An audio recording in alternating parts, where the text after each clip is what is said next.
Hello, everyone, and welcome to the stream. So happy to have you all tonight. By the way, everybody is unmuted. Just an important thing to always throw out there. Um, thank you for thank you for coming to another exciting episode of Eberron: Ashes of the Last War. This is our fourth episode since we have started playing. I hope you all have been checking out the previous episodes or just been checking out our previous streams. I have several commands listed in the name of the stream if you want more information. If you do exclamation point D&D, it'll take you to the YouTube where I have all the previous episodes posted. If you type exclamation point players, it takes you to the Twitch of everybody's who's playing. And then if you do exclamation point D&D music, it'll take you to the YouTube playlist of all of the music I use in this stream. So I hope you guys all enjoy it. Thank you for the raid, Zom. I really appreciate it. Hopefully somebody will shout him out while we're playing. But yes, thank you, everybody. My name is Obsidia. I'm everybody's favorite Death Knight, and I am the DM of this campaign. I'm very excited to be here as our plucky group of adventurers is about to engage in glorious combat as they fight for their lives. But before they do that, I think we're going to have a series of introductions and announcements, if applicable, starting with our kitty. Kitty number 1. Wait, am I kitty number 1? Yes, you're the first kitty on the list. I am the first kitty. Hello, everyone. My name is Yulia. I am an elven princess knight, and I go by Royal Knight VT on both Twitch and Twitter. So you can follow me there for a whole bunch of Dungeons and Dragons stuff, and we've been playing a heck of a lot of Skyrim. Third cat girl, so very excited to be here. Thank you. Always happy to have you here, Yulia. And when there is one cat, there is always two. So what's up with our next kitty? Hi, I'm Sif_VTuber, Living Suit of Armor, Knight. I do art. I play games on my Twitch and over on Twitter. And tonight I will once again be playing a Brooklyn cat girl. Hi. A Brooklyn cat girl. Hey, yo, I'm nyang over here. I'm nyang over here. Sometimes you just gotta drink your milk. And now that the kitties are done, and we're always happy to have Sif and our second kitty, we'll move on to our pink-haired dashing devil. That's you, Litro. Hi. I am Litro the Rons. You may know me from either Mistwalkers or Comet Tales. And if you do, I am sorry. Those won't be going on next week because there is a con going on, and some of our players would very much like to go, and I am not much of a jackass to say no. But feel free to still show up and support whenever I try and stream that week. Thank you, Litro. Yes, you guys should definitely go check out Litro and during his normal streams as well as his other campaigns. Literally all of the people you see here today are playing in those other campaigns, so if you like these people, you will like them more when you get to see them multiple times in different characters and different settings.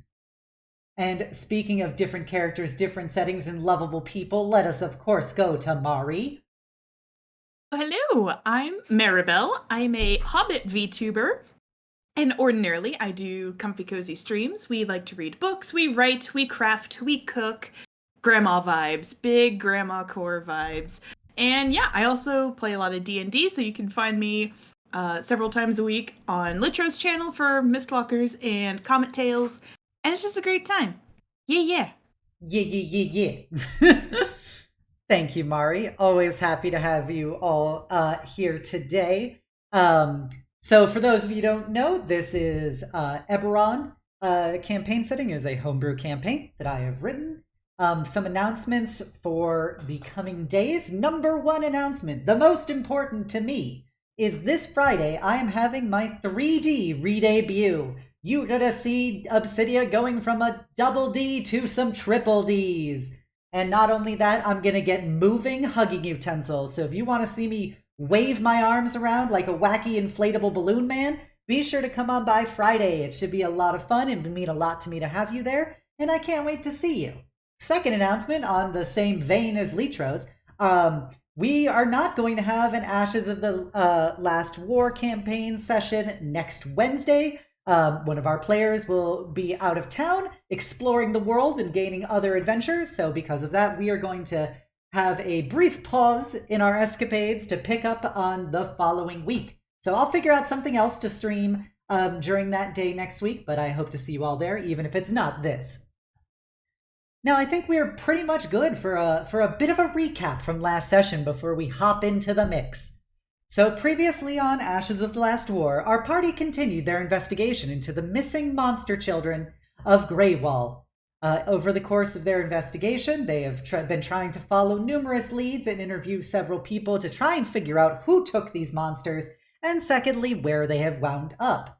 At the end of the second session, they had just finished talking to a priestess of the Silver Flame that they had suspected was involved in this, but after talking to her, she did not appear to be so.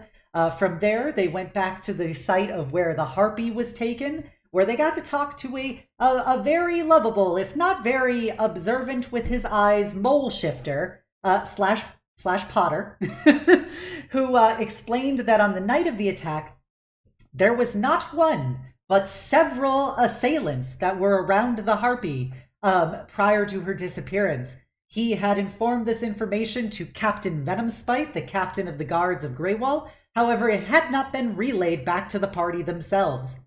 From here, they went to the site of where the Lamia broodling was taken. While talking to several people around there, they discovered that during the festival where the Lamia was taken, one of the people that had been in her vicinity had their mask knocked off during it to reveal an half-orc male with 3 big gashes across his face. This is coincided with evidence that the party had gathered from the harpy disappearance, where there were 3 big talon marks in the wall of the alley where she was taken that were at about head level for somebody about 6'3". And so putting this together, it seemed to establish that maybe this was the same half-orc.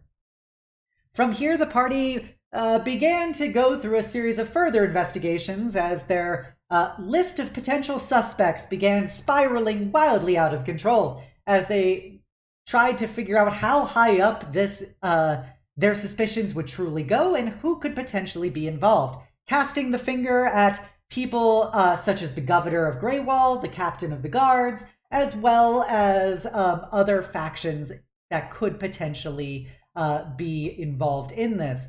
However, their investigation was a bit cut short when they were confronted by Xavian, the tiefling bartender that they had met the previous night at the location of the harpy's disappearance, who they had talked to when they had discovered the Harlequin, a infamous Kitsune war criminal, who gave him a hard time as well as scared the party a little bit, where he basically asked them, like, hey, good work getting that damn Kitsune taken care of. And they were like, what are you even talking about? He goes, oh, I thought those people that were dragging her away were with you.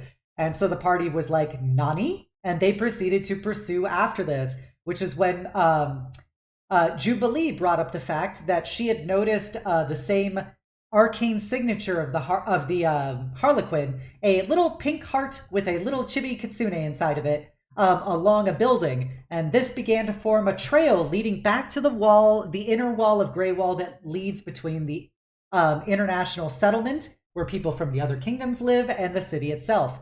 From there, they were able to find a removable grate in the wall for drainage that brought them into the warehouse district of the international settlement. From there, they continued to follow the trail until they arrived at a building that had the same reek of arcane disturbance that the Harlequin had. And as Cess and Kliff entered the door to see if it was unlocked, it in fact was, they were confronted by 2 men who were not seemingly interested in Kliff's story that they were involved in building inspections on behalf of some entity. And as this began to escalate, one of them started walking away. Kliff threw a shadow dagger at him. It missed, and at that he said, they're here, and people started to roll initiative. So that is where we pick up now, where our intrepid group of adventurers is in a bit of a combat situation. Any questions from the players before we hop on over to El Battle Map? Thank you for leaving in the part where we all were going full on Charlie conspiracy. It needed to be addressed a little. Every D&D party needs That was a reminder call to out level post.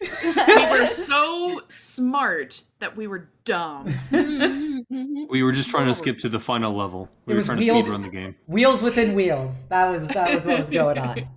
Overachievers, kids. BBG. You'll burn yourself out by high school. Just have anxiety. Whoa, oh no! Alrighty, so we will hop on over to El Battle Map. There we go. It will now be... Oh, I'm on the wrong map. I was too smart for my own good. I forgot to move the bar over. Okay, so now we are moving to the battle map location. We find ourselves here with our lucky group of heroes at the entrance of the warehouse. Their initiatives have been rolled, and I believe it is time for the battle music. Let me know, since we have yet to play this one on stream yet, let me know if it's too loud or too quiet. But here we go.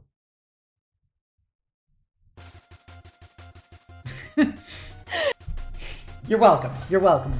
Very exciting. Bit quiet on our end.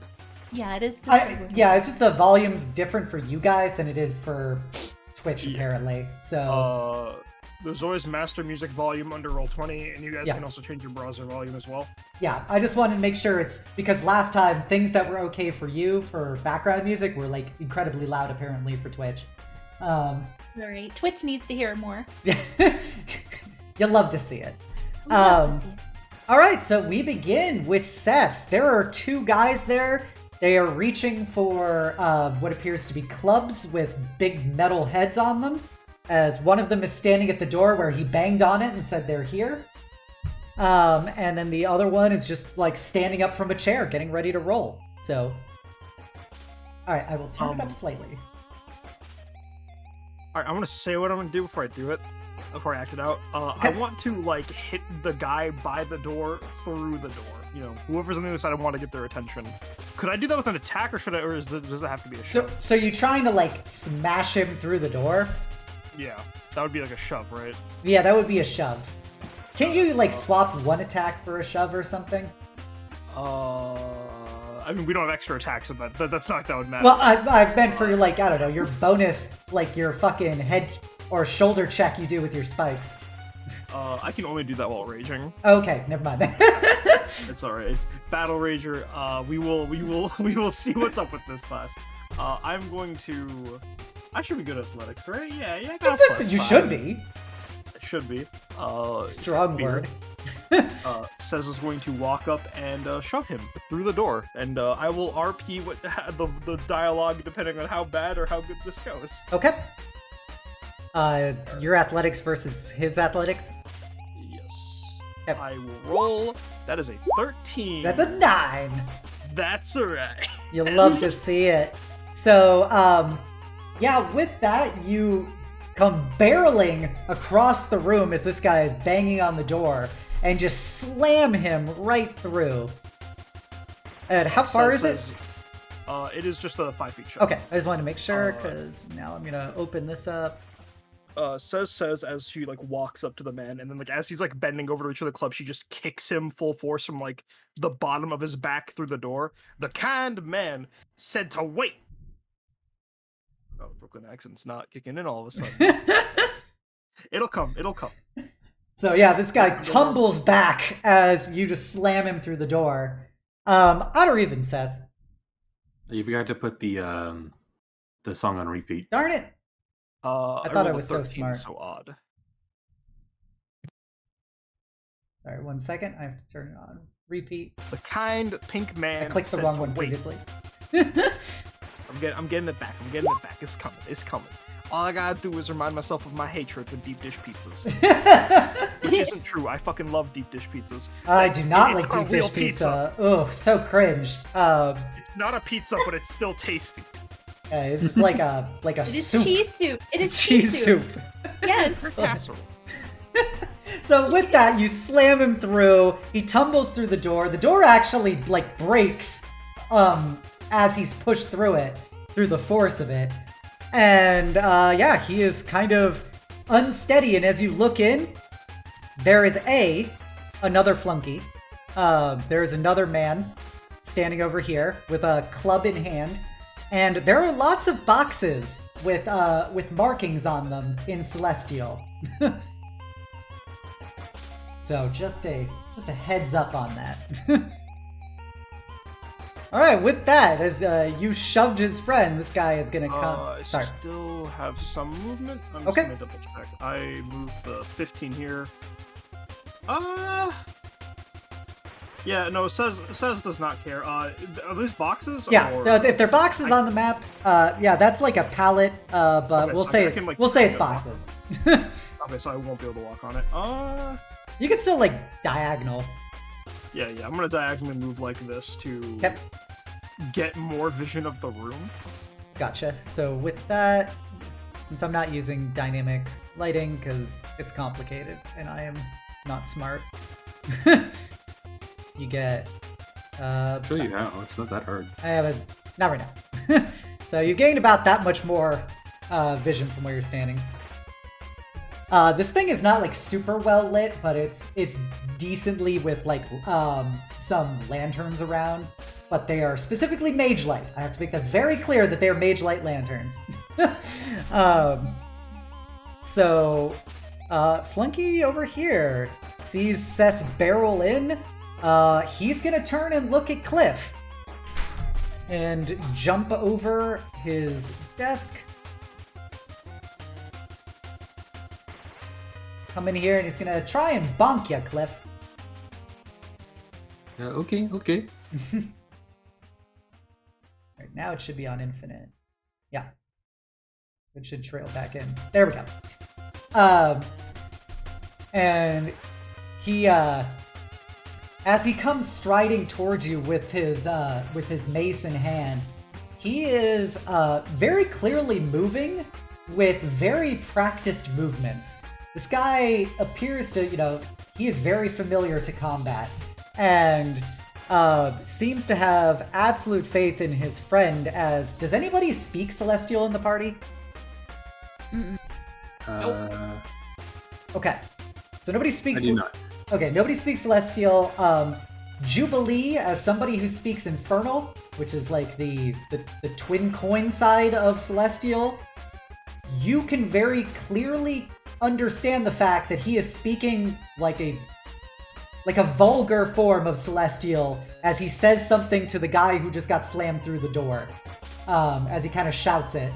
It's just like a two-word phrase in some kind of degraded form of Celestial. As he goes into bonk Kliff. He does have disadvantage because Kliff has a sneaky coat. I'm assuming a 6 does not hit you.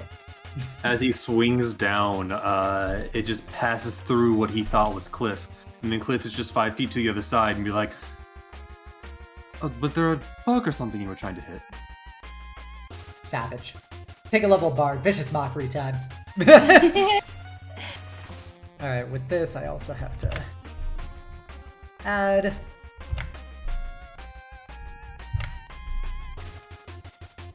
These guys are going to go at the end of the turn. Because they are not on initiative. But yeah, the guy got barreled through. He's going to kind of whirl around after the initial surprise of getting slammed through a door. He seems to very quickly recover, Cess, as he tries to slam you in the knee with his mace. As he looks over your shoulder and says something in that same vulgar Celestial to the guy on the other side. Guy attacks normally. Does 22 hit?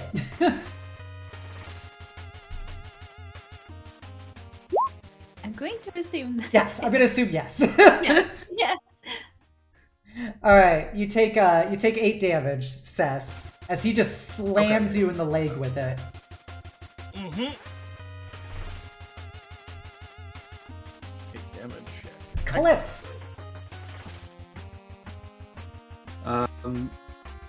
I'm going to take my Shadow Blade. I'm going to try and stab this guy in the gut after he just tried to hit my shadow. Kind of rude, but I'll allow it. Shadow Blade is just a finesse weapon, so I'm going to roll it as a dagger. You know, you could just stat your Shadow Blade in your attacks. But we can figure that out later.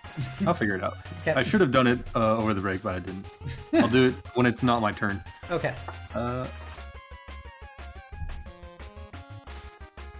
Can you hit him? Will you hit him? You That's in a fact mod hit 20. him. Yep, you hit him.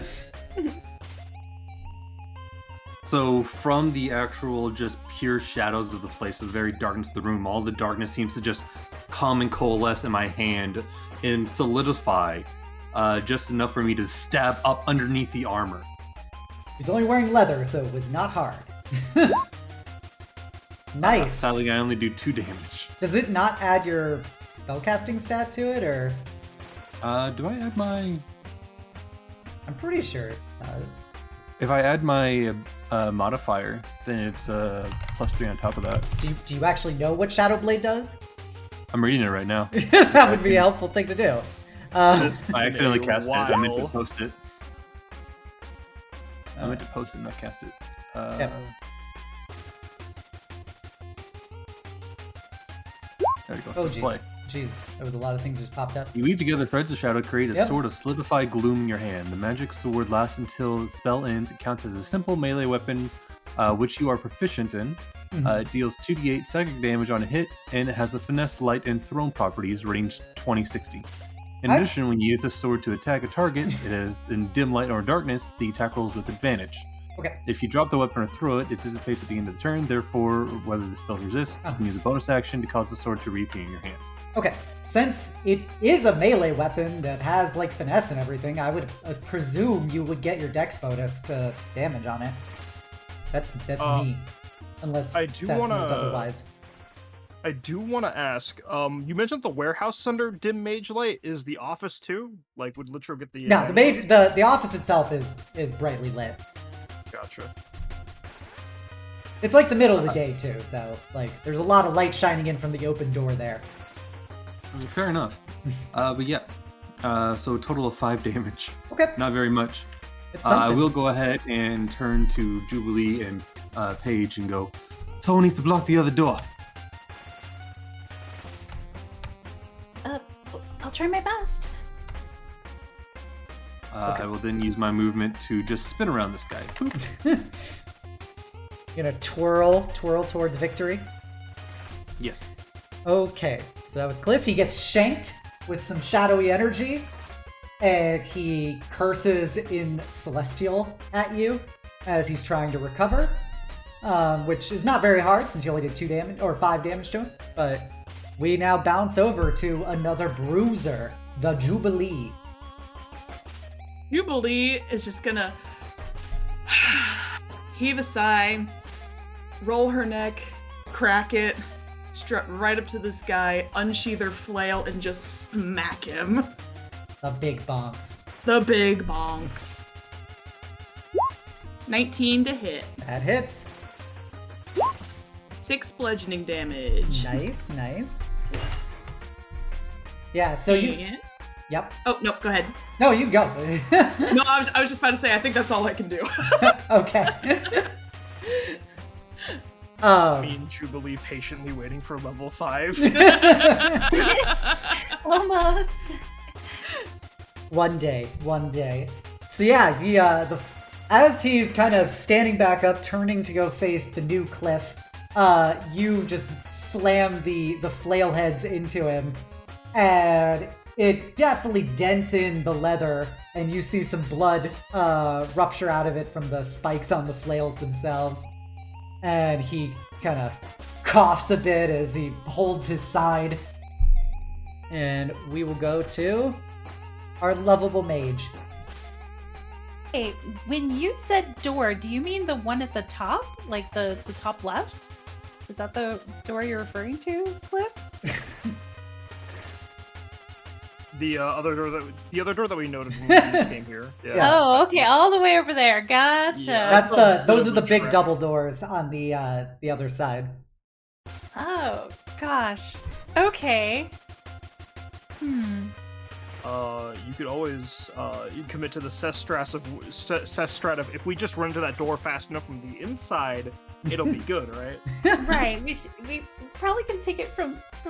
Well, we don't know what's on the other side, but my sister's in there, and okay. I'm gonna move. Right. Yep. Let's see. It's 20, 25. I'm gonna move like right here. Are you gonna? So you're moving out of melee with the thug? Yes. Okay, he's gonna try and bonk you. Okay. You sound very assured about that. Okay. What's he gonna do? Hit me? Oh no! Oh no, that's exactly what he's gonna try and do. 17. Yeah, that hits. So as you're trying to like bolt past this guy, he is like surrounding all ends, but he slams his mace into your back as you bolt past him, and making your steps have to stutter a bit. I have a question, Yeah. DM. Yes. I'm unsure as to the mechanics of this ability that I have. Can you link it? Is it the bodyguard thing? Yes, it's my protection. Okay, can you please link it? Yes. There we go. Okay.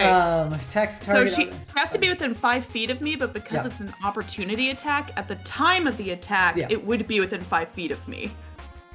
Yep, sure. I'll Okay. allow it. So he will roll again to see if he hits. Does a 15 hit you, Yulia? Yeah. Okay, that is. Yeah. I tried. You tried. You did. It was to give the old college try on that. Yeah, Jubilee attempts to basically shield check the guy as he's swinging at you, but he manages to very skillfully dodge her and then just still slam you in the back. Okay, so before we get to Cess, I'm gonna roll some other people's initiatives. Oh, I still. Oh yeah, you still have your turn. Yeah, sorry. Yeah. And how much damage did the mace take? 5 points of damage. Oh, 5. Okay. Yeah, so as I'm running, I'm going to go ahead and turn around and face him, and I'm going to go ahead and cast a chromatic orb. Ooh, spicy. Yeah, we're going to do poison damage. Okay. So, we're going to roll... Oh, wait, hold on. I have to roll my hit die first. Okay, so you got a... Wait, is that Oh. a 9 to hit? No, hold on. That was the damage. I don't know why it did not. Okay. No, it was a 9 to hit, but... I think that was the... That was just if you Damage. scroll over it, it says 1d20 plus 4. But, Oh, there we go. Okay, so... Yeah, I did. I'll let you do the for realsy roll now that you're a consummate professional with your spell now. Right. Well... So the 11 does hit. Okay. The 9 would not have. Okay. Then there we go.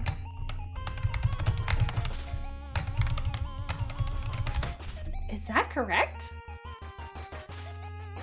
Yeah, it's 3d8. That's- So 21 poison damage? That is a big dick attack. The guy did not like that. Whew, boy, the guy did not like that. Look at his HP. But yeah, so as he bonked you in the back, you turn around and just an orb of just corrosive green energy flies out of your hand, and you see his skin begin to like wither and just turn this incredibly noxious green as his fingers start spasming, and he looks like he's losing like muscle and nerve capabilities on parts of his body as he just lets out a huge scream before it's cut off by him like coughing up blood as blood and mucus. This is a very shocking turn of events for Paige. She has never seen any of this before. No! Aw, sis, if only Ma could see you now, cast in pretty colors. She's actively like, look, she just sees the color of the chromatic orb. Sis actually hasn't noticed the fact that you've made this man puke or like melt. With that, we will come to 20, 25, 30 is not gonna be able to get there. You can certainly try. Yeah. We can see him. He suddenly pulls out a lance. He's gonna pull out A his 10-foot reach. He pulls out a heavy crossbow. And he's gonna shoot you, Sess. Shoot you right in your back. What? And he has pack tactics, because another one of his comrades is helping him as engaging you. So he's going to... Sorry, what? Oh, sorry, what? I was just gonna do a little flavor text, but I did say the words first. Okay, so he's gonna shoot you with advantage. Yeet. Does 12 hit? No. Okay, now you can say whatever you want to say. Being ganged up on and having shit tossed at me, this is just like the pit. Alright, Sestacles, it is your turn. Alright, the guy that my sister melted, He ain't looking good. He ain't looking good. I'm gonna give him the old Sean special. I'm assuming he's still kind of like kneeling like between the chromatic orb and the Yeah. Between getting So, like hit from 3 different angles. Cess is gonna cup her fist together into like ball into one fist and then just sort of like slam down on the back of his head. Well, okay, to be clear, Yeah. Yulia, did you shoot the one Cess was in melee with, or the one Kliff and Jubilee was in melee with? Oh, my bad. There's an important distinction right now. Paige? Yulia? Is your mic muted? Yes, I'm sorry. What was that? I'm sorry. Are you which shooting one the did one you the shoot? Kliff is in Orb? melee with, or your sister's in melee with? When you did your chromatic orb.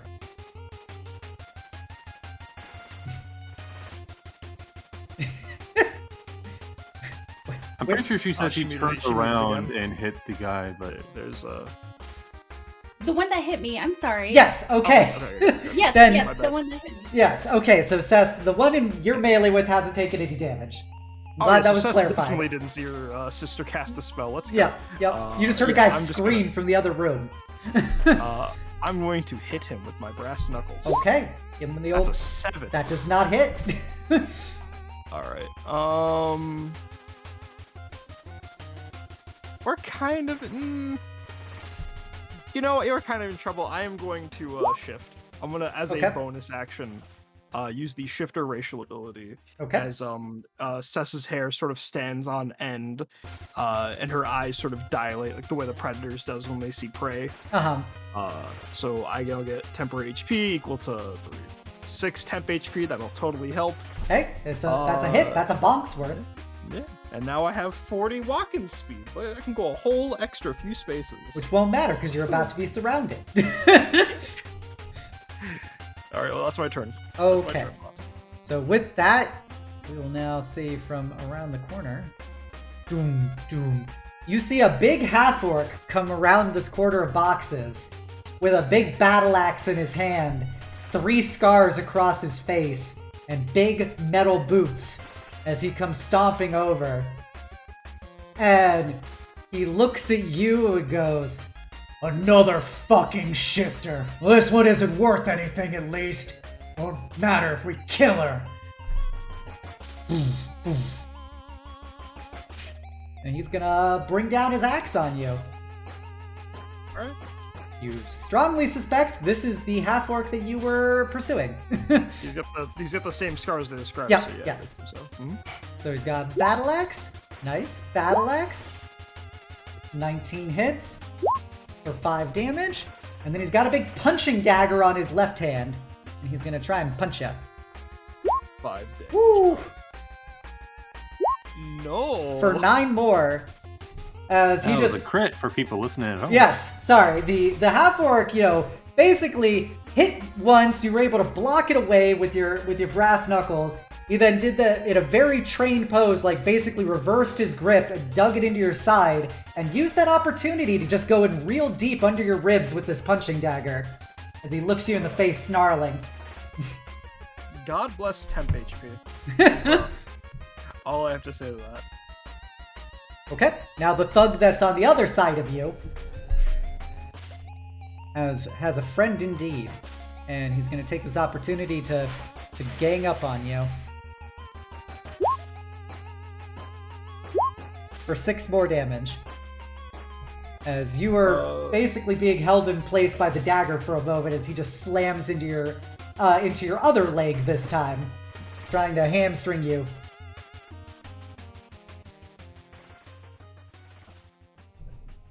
Alright. Okay, the guy who is struggling right now is panicking. As this is a very, very dangerous situation. He is going to try and... Look, buddy, I don't know how to tell you this, but you kind of already pissed them off, and trust me, I learned very early on you do not want to piss off the pink one over there.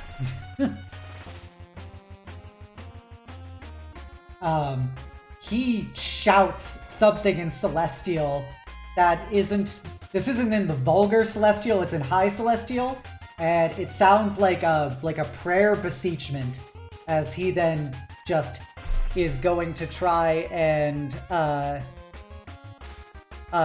fully get out of combat with Jubilee. You get a free strike, Jubilee. Yeah, I do that.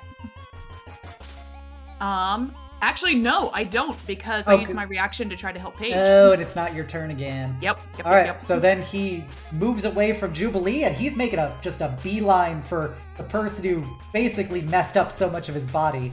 And he's going to try and bonk you, Paige. Hey. Doesn't have advantage.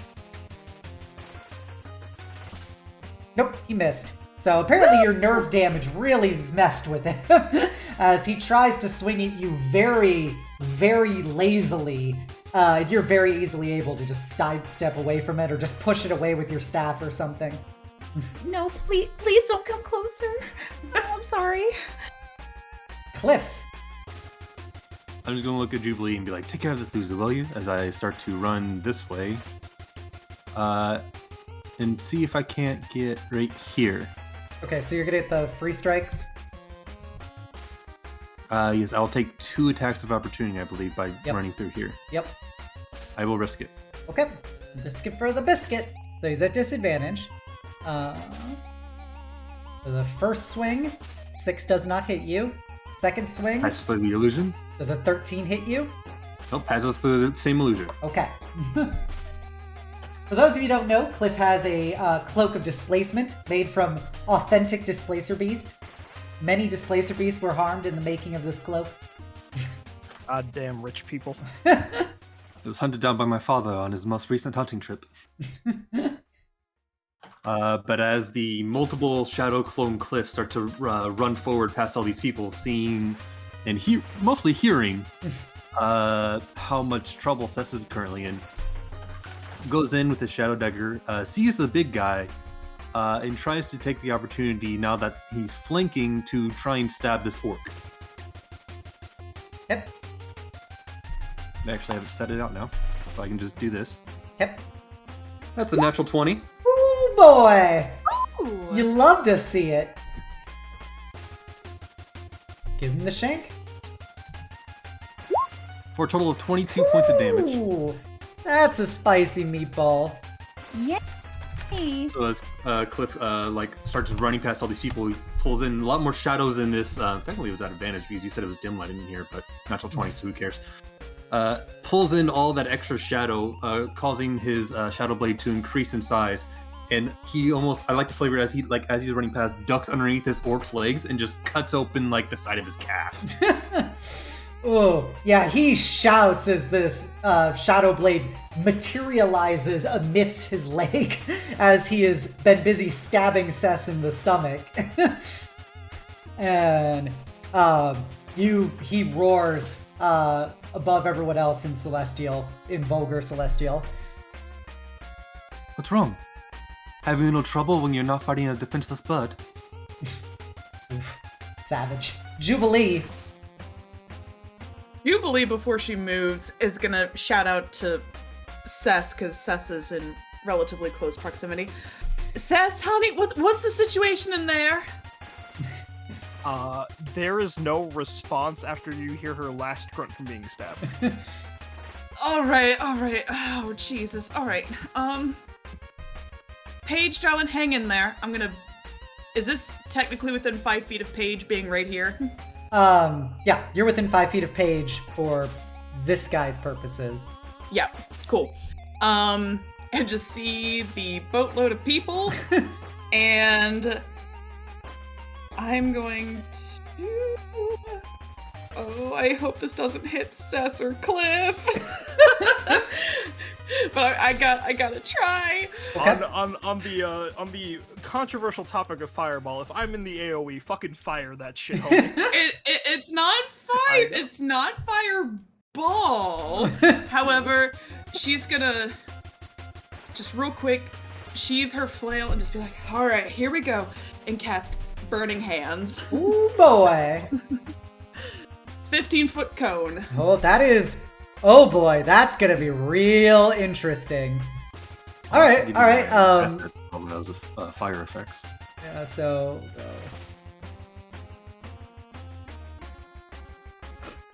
basically that. Yep. Okay. That's gonna be interesting. Okay, so what's the DC? She might be able to angle it where it only hits Five. only hits these two. Well, it's coming directly from her hands, so... Yeah. Or So- maybe? So it basically hit against that wall. It wouldn't go around the wall there. But You guys know that math meme where all the math is in geometry is passed by Yeah. that one girl's head? That's Yeah. like Cess right now seeing Jubilee with all the fucking Yeah. geometry of the spell. you can angle it in a way that you will not hit Cess. It is going to go extra into these boxes, though.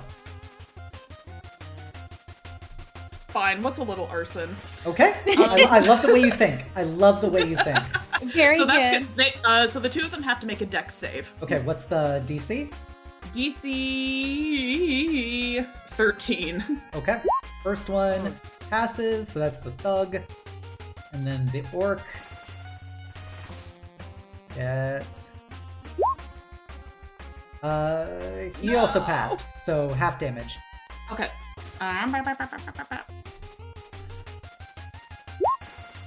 So that's 14 fire damage. So 7 total.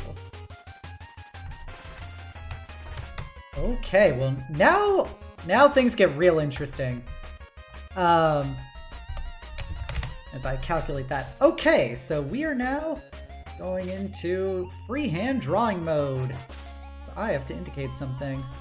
So as Something's on fire now. yes, as you launched your burning hands, which you did focus in such a way that it mostly went into these boxes, you now see that the moment your high intensity magical fire pours into these boxes, the moment the wood around them is burned, you hear the breaking of lots of glass, and these boxes erupt in no. alchemist fire. Oh no!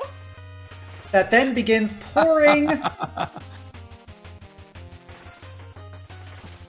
around this, and it's continuing to spread. Because of our God, not we the lit in- consequences of our actions. We So- saw a giant box that said explosives on it, and you're like, let's put fire near that. You saw the labels were in Celestial. Were they Sign red? can't stop me because I can't read. That's totally an OSHA violation to like not put it in common though. So you Who's the will, fucking supervisor here? you will deal some damage to the half-orc, as he is not prepared to get doused in alchemist fire all of a sudden. So yeah, you do 6 more as the basically liquid fire just starts splashing everywhere across the room. Really need a lot of sand. And you notice that it is burning quite hot, and it is starting to dribble this way, and starting to dribble this way, and starting to dribble this way. Nice. Nice. I did a good thing today. All right, Paige, there is a guy in melee with you. He is oozing blood and like green frothy spit as he is trying to beat you to death. She looks absolutely traumatized. Her eyes are darting back and forth between what she assumes. I don't think she can really see the fire, but she can definitely hear it. You hear the fire. You definitely hear it. Definitely hear it. So she's gonna be like, Cess, you need to get out of there right now! Everyone, please! And she's gonna turn to the person in melee, like, I'm so sorry, and gonna cast Firebolt. More fire! More fire! More fire! Well, it's like point blank. I know. And there are no boxes in here. The boxes in here are actually not explosive. Yeah. Okay. Firebolt, let's go. If it is ranged, though, I think it would. No, I don't have. I have that house rule. Remember? Okay. Yes. There's no disadvantage for firing in melee. All right, you hit it. And yeah. oh boy, he had 1 hit point left. Oh god. So the first to take the first blood of this party is none other than Paige. As she extends her hands out, and the guy just starts screaming as he can't move away from it as his skin begins to slough off as he ignites. She is screaming at the same time, like tears are pouring down her face. Thankfully, he can only scream for so long before all of the organic bits in his face have melted as his body flops to the ground. Sorry. So she's going to... What do you do with the rest of your turn? I'm going to get right up next to Jubilee. Now you see the room where there is this huge pile of fire raging that is beginning to spread. I should probably also draw it here, because it will start burning through this wall. Okay. And I This have entire warehouse I is have involved full in flames. visibility Yeah, of you can see everyone. everybody in here. Okay. And you're in melee with another thug right now. All right, that's right. All right. I love that of all the people, Paige was the first one to take a man's life. I'm sorry. She's gonna be traumatized about this forever. You always like- remember your first. She's like, oh, I get to finally use what I learned today in boating school was Your self-defense, your magical self-defense classes. Yeah, Apparently, I never thought I'd have to use them. people are far less combustible in self-defense class than they are in real life. Yeah, now that you guys have all kind of moved and it's been burned, you can now see this whole area is just igniting. Fun. You also, you can put 2 and 2 together right now that if the half-orc is here and he was involved in the kidnappings, there's very likely the hostages are also in this building that is burning down. Yeah, I already figured that. Just wanted to make that clear. So with that, this thug is going to move over and try and, not move directly next to a box, seeing how that exploded. He's going to move up. He's going to shout. Just look at him and be like, hey, this is my twin. Nice to meet you. And he's going to shout in more Celestial as you hear voices coming from other parts of the warehouse. And he is going to try and smash you. Pack Tactics negates the disadvantage, so he just attacks base. And he's going to bonk you for a natural 20. Ow, For 7 that hurt. damage.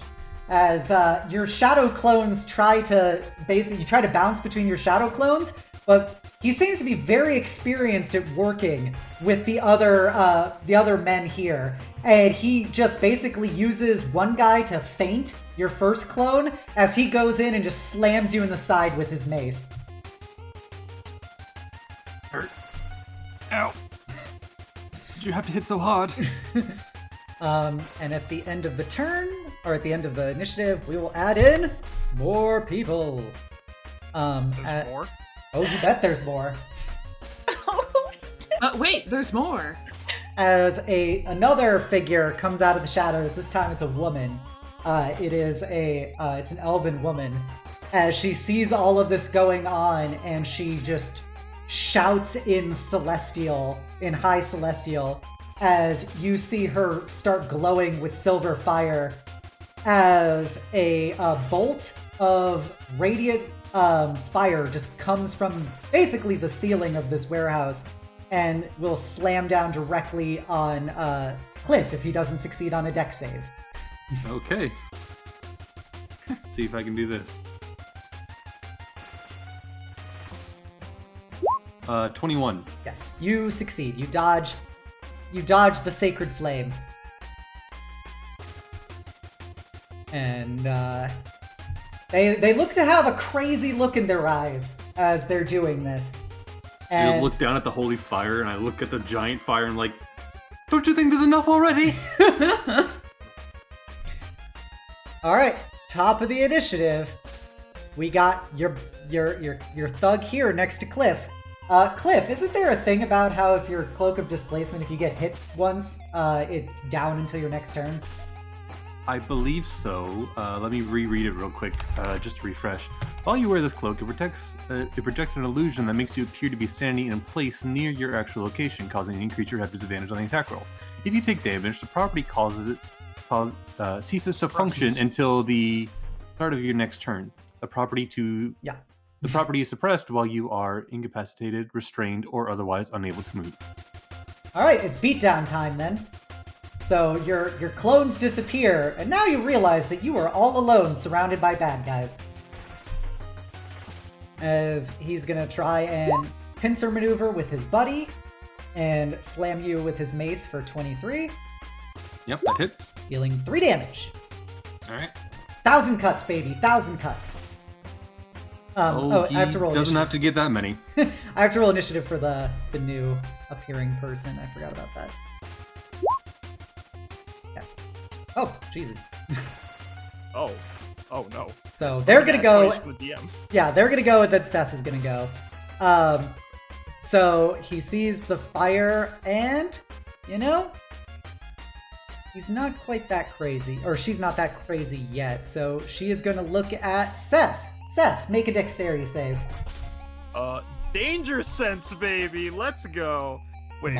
This is. I can see this, right? Yeah, she's literally across the room from the now exploded, fucking area. Gotta make sure.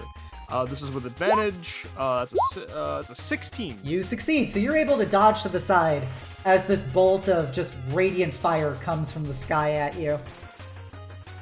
And at the end of the last turn, I gotta do this. There's no like save it. There's nothing bad happens, right? No, you dodge it. It's a full dodge. It's just it's but a cantrip. Right.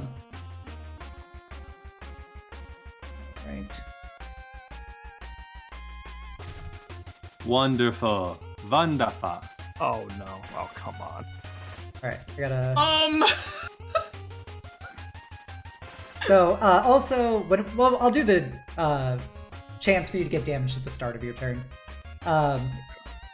So with that, she's done. Sess, please make a dexterity save. All right, with advantage. That's a 15. Okay, so you are gonna take half damage from this. Okay. So it's gonna be 4 damage. Because by homebrew, all half rolls we round up instead of down. Gotcha. Also for you guys as well as me, so don't think I'm cheating yet. All right.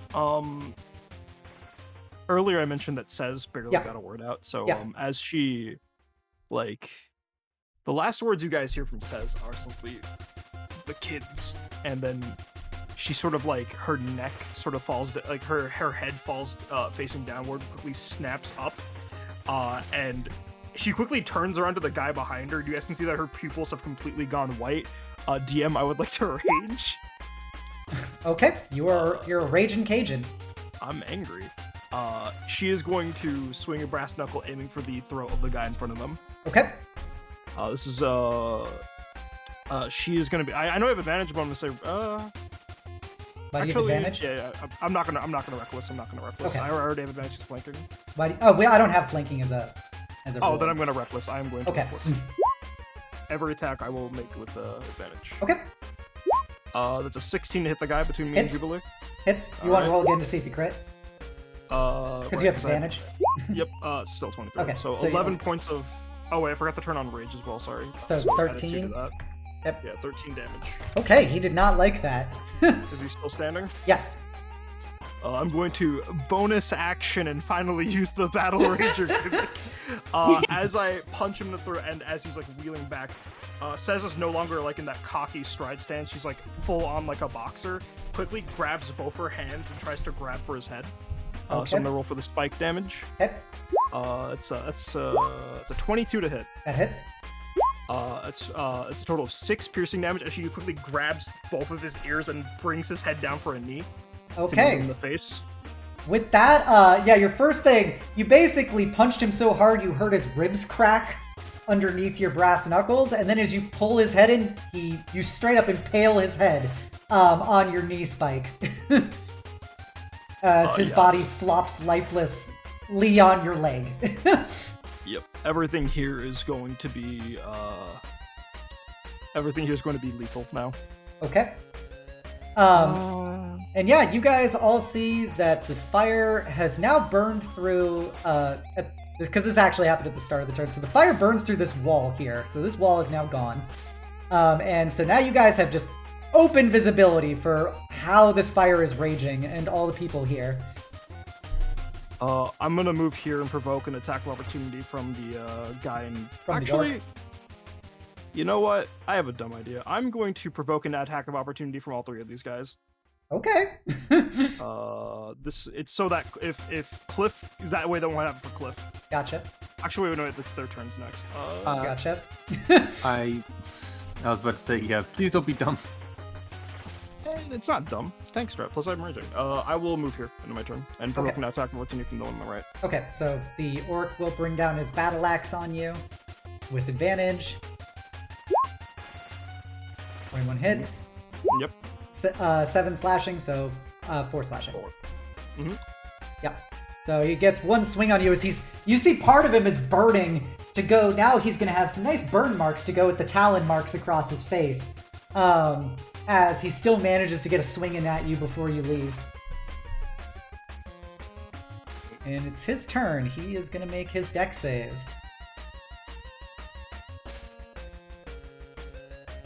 He passes, so he takes half. For 4. And he, amongst... You do realize, for Kliff and Cess, the fire is spreading, and there is a big set of boxes right here, just so you know. Yeah. He is going to come and move out of Kliff's melee. You can do a free strike, if you so inclined. I will do so. Is it still considered at least dim light in here? No, definitely not anymore. I figured. The room is now becoming very brightly lit by alchemist fire. Only a 10. No, that he just knocks it aside. He appears to be a man on a mission as he comes barreling through, and he's going to attack Jubilee for igniting the boxes. So in a whirlwind of weapons at Jubilee, No, he's made a mistake now. he's going to try and do several attacks at you. So first, 14, 20, and natural 20. Yikes! The last 2 hit. Okay.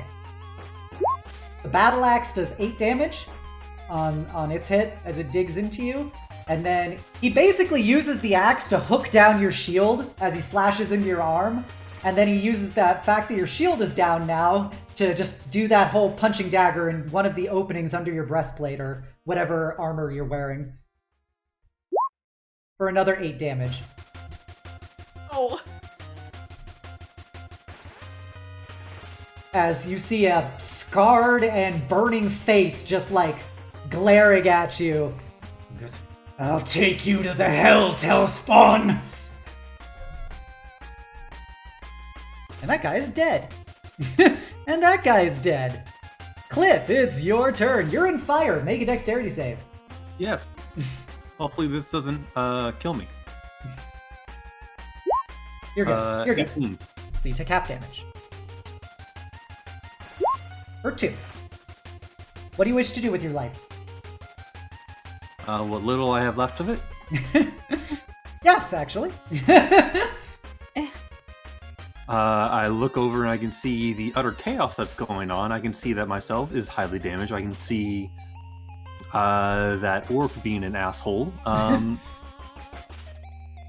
And I can see Cess currently having some trouble and going full-on fighter mode. At this point, I would like to use my ultimate illusion. Okay. You start to morb. As everyone is currently concentrated, you can see as my body starts to shift into something that it's not, and suddenly where once was an arm is suddenly growing apart like a Venus flytrap into a giant mouth. On the other end, there's now several eyes starting to flow away. You can see it looks to be several bits of flesh and tendrils starting to spew out of just a thing of flesh. Yeah. People are not prepared for this. Probably not your party either. I gain 9 temp HP, Cool, cool. which I will gladly take. That doubles my current HP. Oof. What you got there, Kliff? What's going right? on You here? want to let the whole class in? And from that giant arm mouth, just suddenly as I point it towards the orc, hold on, how far is that? Let me go ahead and measure real quick. Probably 20, yeah, 15 feet. And these guys both still have their reactions. Yep. But you do still have your cloak back up now. I'm not going to count fire damage as a part of that, since it wasn't an attack. All right, that's good to know. In that case, I will go ahead and, like, as the mouth opens up and just fires off another just thing of shadow through it. In reality, I'm just throwing it, but through the illusion, everyone sees it shooting out of the mouth and into the back of this orc, or at least I try to. As shadowy fucking razor blades fly out of this thing's mouth. Roll your range attack. 22. That will easily hit him. As he takes 6 points of psychic damage. Oh boy. He's not looking good. And how tall are these boxes? The ones next to you, they probably go up about 10, 15 feet. Can I, like, climb up them without any trouble? Are they, like, staircase, or do I have to, like, go around them if I want to, like, move? Well, if you're gonna climb up them, you're gonna get attacks of opportunity. Yeah. But you also realize the fire is going towards the boxes you will be climbing. Yeah, I'm gonna go up there, look around from the height, and then, like, jump off on the other side and start running that way. Okay. So, just make a... I'll let you make an acrobatics check. I know how badly you want to do an acrobatics check. Okay. Mod 20. Okay. So you're easily going to succeed on that. I'm going to get my free strikes on you, which I do have normal attacks on because it cancels out the disadvantage. So first mace is going to hit you. Yep. For 6. Ooh, second mace. I'm going to use my reaction to stop that. Okay. I'm gonna use Chronal Shift. Okay. So it's a reroll basically. Okay. Good call. Yeah. So I will reroll that. Rubian is just pulling out all the stops today. Alright, so just a normal 20 for 7. As, yeah, you're able to temporarily stop time as you see this mace just collide with Kliff's head, and you become filled with temporal magics as you literally just, like, stop and then reverse back a giant clock wheel in front of you before the attack strikes, and the guy is slightly thrown off balance by this as the hands of fate reweave themselves. And this time it doesn't hit his head, it only hits his tummy. Oh, I also forgot. This guy has to make a wisdom save. Okay. He will do such. Oh, he actually has +2 to this, but no, a 5 does not succeed. It does not, and he is now frightened of me until the end of my next turn. Oh, geez. He's scared. He's a scared cat. Can you remove the blackness so I like climb up these boxes? Yeah. I'll show you in a second. So I can like. Yeah. I'm getting up to the high point so I can look around for the hostages and start running towards them. See that there's a door there, and from where you are, you can see there's an area there. That's kind of hard to see, but you can see like that. So you have a very good idea about what's going on in here. All right. I have 5 hit points left. I'm running. Okay. I just used 5. I don't know if that cost me extra movement to get up here. So it is like 10 feet high, so it's 5 feet to get there, 10 feet to get up, and then however much to get down. Okay. I'll just jump down if I can. Okay. 20, 25, 30. Okay. Jubilee. Actually, no, wait. Sorry. 30. Jubilee. There Wait, so I got this guy Yep. digging into my flesh, As the fire is spreading towards you, that you started. Just to be clear. and I don't much care for the language he used against me. I'm gonna collect the blood. I'm gonna collect the blood that's in my mouth and spit it in his face and hit him with the flail. Yeah. 17. That will tag him. 8 bludgeoning damage. Oh boy. Yeah, your flailheads just slam down on him, and you hear bones cracking in the punching dagger arm that he had embedded in your stomach as he breaks off the stab from you, and you see some bones are beginning to pop out of his skin, but he is still standing. He won't die, but that's all I can do. Paige. It's okay. The murder kitten will finish the job. Yeah. The murder kittens. Oh wait, yeah, we both killed one. Yes, but Cess, I don't think saw her kill the first. No, Seth did not see that. The wall hadn't burned down yet. Yes. So this isn't paying attention to anything right now, anyways. Yeah. Don't worry about it. But there is something that she has seen that, or at least Paige has seen that she has never seen before, and that is Cess fighting. She has never actually witnessed any of her matches, and this sort of transformation is almost kind of scary. So she's already very much out of it, staring at the person right in front of her whose bones are like outside of his body. And she's going to. He's in melee, so Yep. okay. You remember, you don't have disadvantage. Just to be Yeah, clear. So okay, you can shoot somebody in melee. Okay, so I don't know how much he has. He looks very, very messed up, but he is still Okay. standing. All right. Then I am going to. Yeah, I'll just do another firebolt. Okay. Yeah. I don't want to waste too many spells. So Okay. okay. Let's roll for that then. That is 20. You hit. Okay, and let's roll for the firebolt.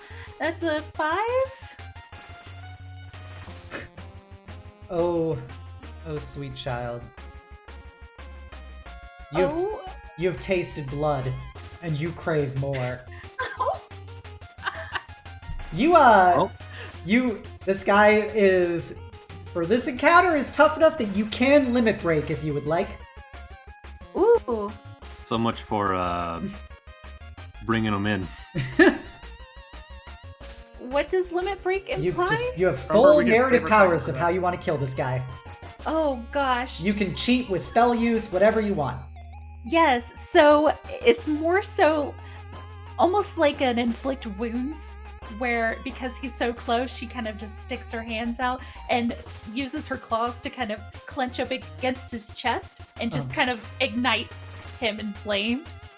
Nice. So yeah, just fiery claws extend from your actual shifter claws and just tear into his flesh as he just begins burning from the inside out. As you feel the fat crackling along your fingers as he is burning in front of you, as he screams and screams until the fire starts coming out of his throat and his eyes melt. And he tries with his broken arm to reach up, but it can't. You just hear the breaks more until they in turn blacken as he falls to the ground. She is just going to scream again, and because of that, I'm going to use my bonus action to go into shifting. Okay, we got double angry kitty mode. Yeah, so that'll give me the 4 temporary hit points. And that will be the end of my turn. Alrighty. We got a thug left. This thug shouts in vulgar celestial and turns, "You fucking shifters! You're monsters on this world! May the flame take you!" As he is going to try and slam his mace into Seth. All right, yeah. And he has advantage. No. That does not hit. Alright, start of a new round.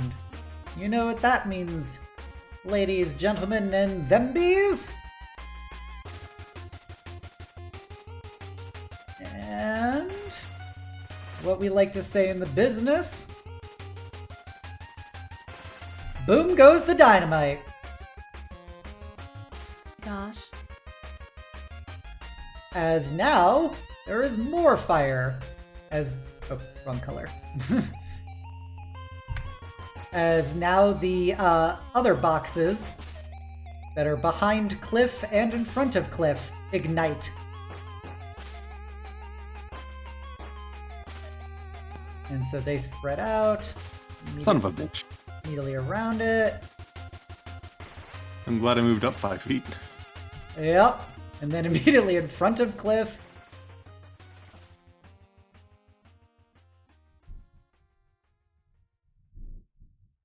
All this is just fiery wasteland. As you look at this rapidly disintegrating room. So, in light of this, this caster will now have to make a check, as they are getting burned by 2 different sets of fire. But it's only going to be the one check for simplicity. They succeeded, so they take half damage. I feel like if you just throw more fire on fire, it's not going to make the fire more fiery. Well, it's just the fact that it's more overwhelming. It's just a more powerful fire at that point. If 2 oil fires suddenly mix, it doesn't make 2 oil fires over top of each other. It just makes one bigger oil fire. Yeah, it's a bigger, hotter fire. Okay. So, with that, she is going to be screaming as she is burning, and she's going to try backing up. I knew it. Trying to run out that door. As now that's gone. Gee, what does she have anything useful that she can do in light of the current situation? Yeah, she's gonna try and do that. So she looks at Kliff and shouts in Celestial at him, and you can now make a Wisdom saving throw. Oh yeah, I'm good at those. No, I'm not. Oh, apparently I am, as I got a 21. Ooh, too easy. As she's shouting in High Celestial at you, you feel like tendrils of like flaming shackles try to appear around you, but your form at this point is beyond such mortal fetters. And they just crumble around you. As the chain just grab onto me, they seem to just go through me as the slush separates and then reattaches, just causing the chain just to slide through. Okay. This guy is going to make his check. He is standing in the middle of a fireball. He passed. He doesn't have advantage, but he still passed. Ooh. Didn't like that. So he takes 6 damage. He's burninating the country. So he is... Burninating all the people. He is gonna provoke a free strike from Cess, as he is going to try and just run out of this fire. Yeah. I think I will take that free strike. All right. Here we go. That is a 23 to hit. Okay. You will hit him. It's 14 bludgeoning damage as he runs past me. Just quickly, one jab straight to his liver. Oof. And he's stumbling, but he's also burning, so it's you basically kind of knock him off as he was trying to run past you, and he slams into some of the boxes, causing some to tumble. But he then just continues just booking it across the room. Cess, it is your turn. Make a dex save. Yep. All right. This is again made with the advantage. That Good. is a 22. 5 damage. 5 damage. All right. A bit of flavor text. Upon seeing Paige scream after killing that one guy, Cess did look behind her to see her sister screaming and that, and sort of slightly grimaces through, as best as you can tell, through an angry face, and then sort of motions to you guys to go around, and she is going to look at this guy and punch him in the fire. Good. It's recklessly, so that's a boy, that's a hit. Ooh. He's too concentrated on the fire to notice your Yep. fist going through his face. Yep. That is 11 damage. Yeah, he did not like that. He did not like that one bit. Bonus action after punching him square in the face as he's recovering from that, she's going to shoulder tackle him into the fire with the flavor text for spikes. Yeah. Yeah. You hit. This is reckless, so 15 hits. Another 8 8 more. points of Oof. piercing damage. He did not like it. Alright, cool. And Says, thinking he's really hurt, is going to move further into the building. Okay. I can move this far. Yeah, he will. Attack of opportunity. Yep. With advantage. What's behind door number 1? 17. So 17 does in fact hit. you take 7 damage. Half 4 damage. damage. 4 damage. Okay. That guy is now dead. Kliff! You see a guy. Everybody is running away from the rapidly disintegrating warehouse as there is a big raging fire in front of you. Turn back to the others and pretty much repeat what Sis already said, and I just go to the other door! And I go 5, 10, 15, and I look inside this door real quick. Okay. You see. More people! Are they the people that we're looking for, or are they? No, they are not. Closed door. The monstrosity that is the Thing from the Thing movie just quickly wrong floor, and just close the door. Okay.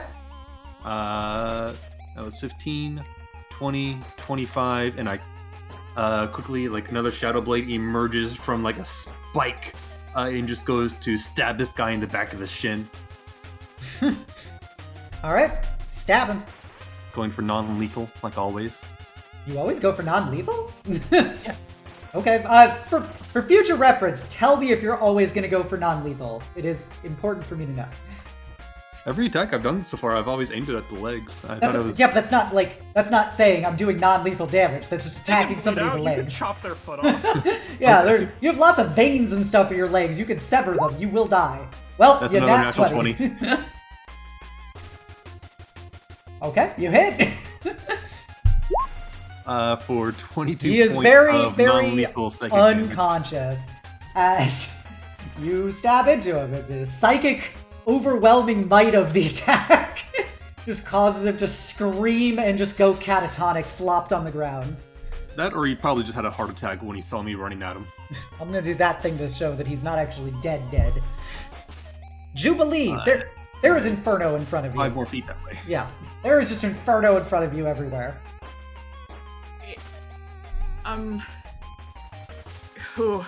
Jubilee's not looking so hot, but she's going to see this Inferno, look at Paige, who's now a cat. An angrier cat. An angrier cat. And just kind of... just flavor texting, not actually, because I can't actually do this, but grab you by, like, the scruff of your neck like a mama cat does. Just like, we're getting out of here.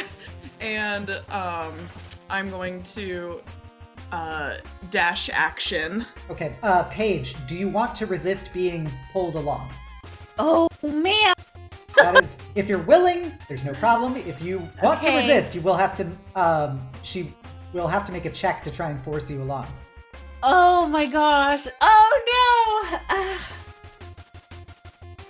no! Cess is in there by herself, but...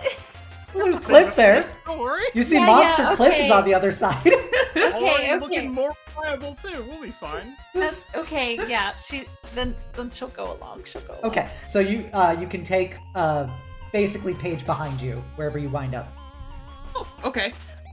So for me that is 60 feet. I think I can make it to like this point right here. Okay. So bloop. All right. The point of combat has moved, so I will just keep that camera angle up there. Okay.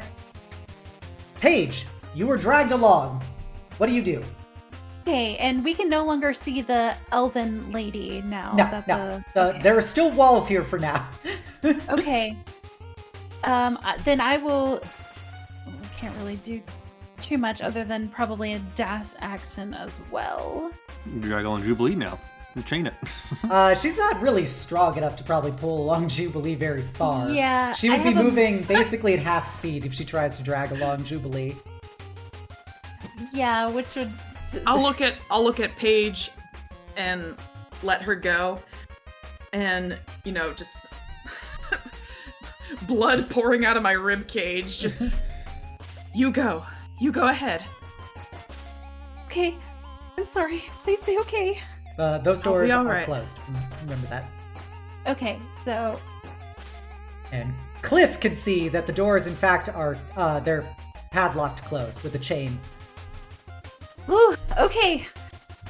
They're padlocked. All right. Kliff can see that. You may have saw it a little bit from the other side of the room, but...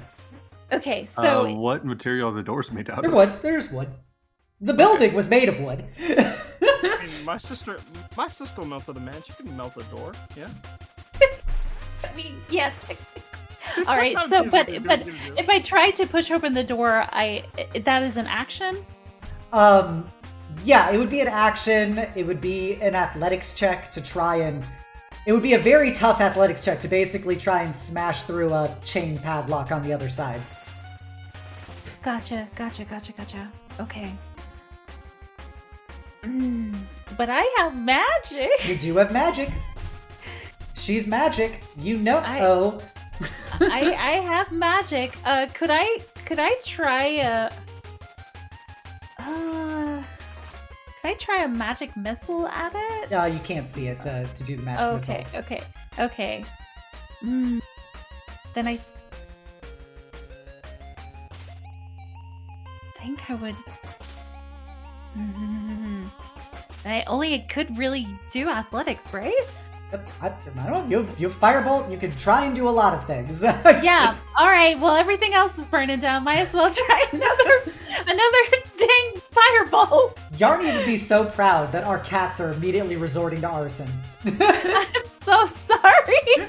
All right. Panicking. Make an attack roll. She does not know how to handle this pressure whatsoever. And the fire's already out of control. What's a little bit more going to do? A 10?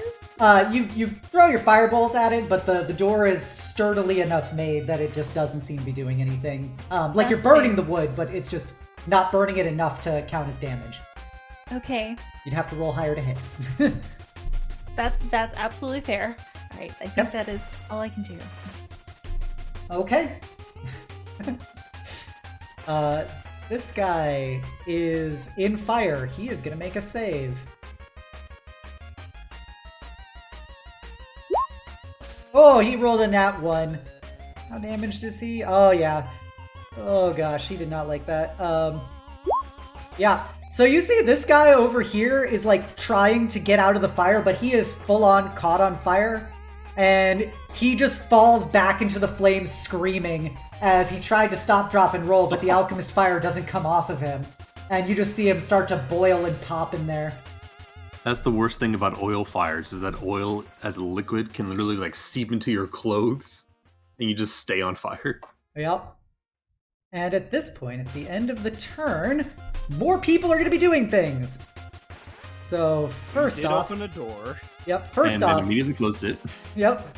First off, you see this guy who is built similar to the half-orc, but he is a human, holding a scimitar to a very, very withered-looking dryad sapling as he comes out of the room, seeing the place on fire, followed by a half-elven priestess holding the harp, a very bedraggled-looking harpy, who's an adult. And then you see a little what is here? A guy come out with a lamia broodling. You see a guy just holding a very small fairy dragon, and then finally you see a guy holding a shackled, smiling harlequin.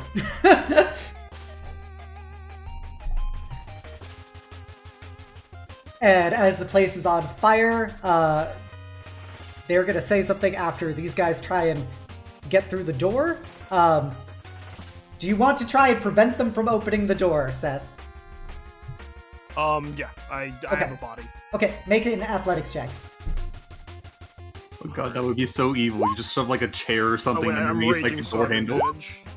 219. You'll love to see it. Alright, so they're gonna try and... Nope.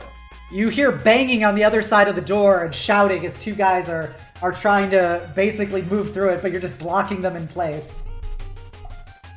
And then... Sorry, I have to go through the screen.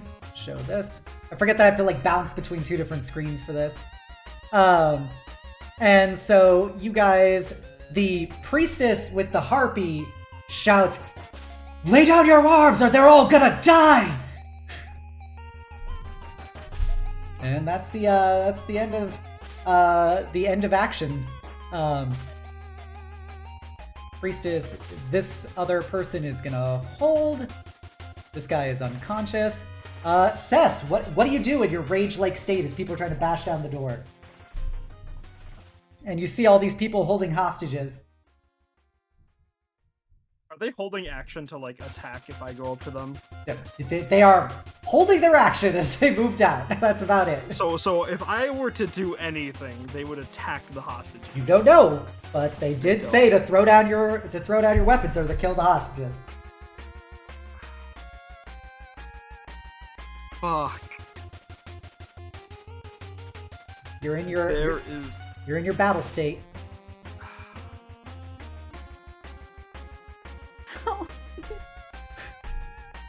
Yulia? Mm-hmm.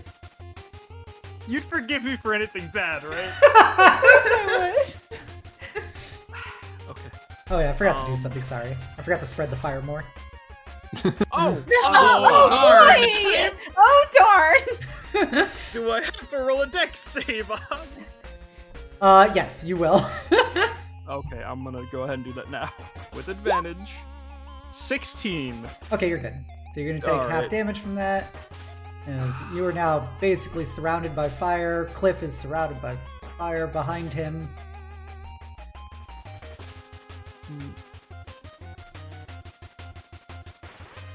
How much damage do I take? Yep, I'm sorry. Oh, so you should spread the fire, my bad. Yep. You take 3 damage.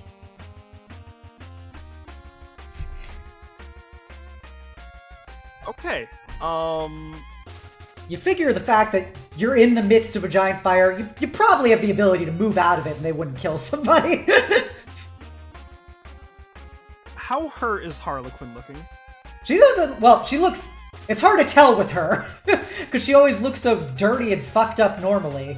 Does she look as energetic as she was at the bar? Yeah, she looks very amused by all this happening.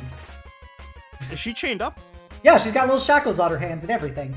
But I'm gonna walk up very slowly, and I'm assuming in the midst of my, like, what is now, like, the receding ends of my anger. Like, the other people don't really, like, talk or bother me. You see says reach for the shackles on Harlequin. I'd like to break them open. Okay. Make a athletics check.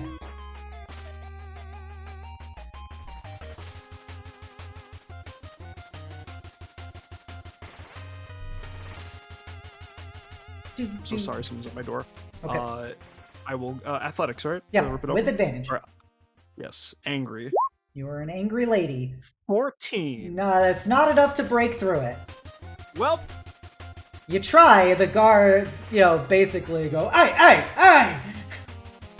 As you see the, all of the various kidnappers begin digging their weapons deeper into their hostages.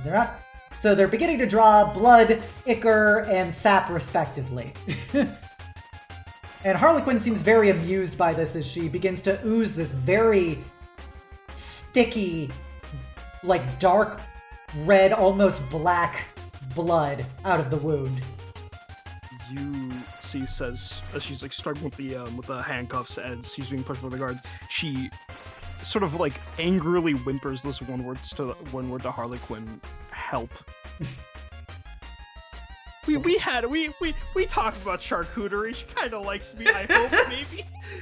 Okay, Litro. Unless you have a bonus action thing you want to do. No, I got nothing at this point. Okay. All out. Kliff, what do you want to do? This is the current situation. Yes. Let's try something stupid. Okay. Let's try some BS. Okay. As the fire continues to rages behind me, and I currently look like the Eldritch Abomination that is Alucard at level 1, I just start to call out, "There are my mortes!" And suddenly, by the door, a large stone wall starts to appear and grow up in front of it, and I call out, "Lay down your arms, or we all will burn!" Okay.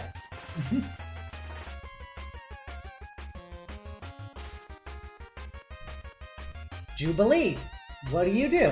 As I try and intimidate them to make them drop their weapons. Okay. Oh boy. Oh boy.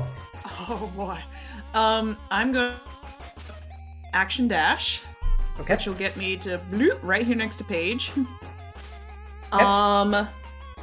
Bonus action, second Can I move right wind. here? By the way, can I move right here?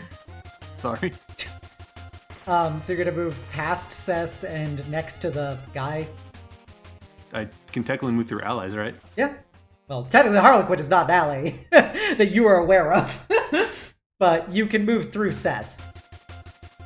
Okay. And it's mostly for clarity. Technically, like, the various hostages are kind of taking up the same square as their captors, but I'm to show that they are there. I'm putting them next to them.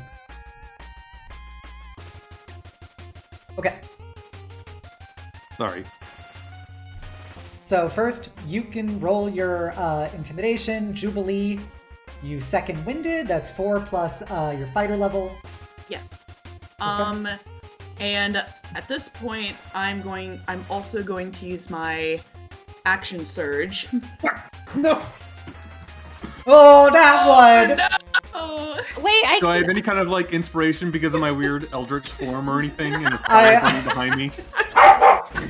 The dog's beckoning at your will. I heard that there was somebody who wanted to say something. yes, I have another chronal shift. Does it require you to see the person? I'm looking at it's I'm for- just curious. That you can see, yes. Yeah, so you cannot chronal shift him. But yeah, you are very scary. The situation is very fucked, but it looks like these people have the crazed look of martyrs in their eyes.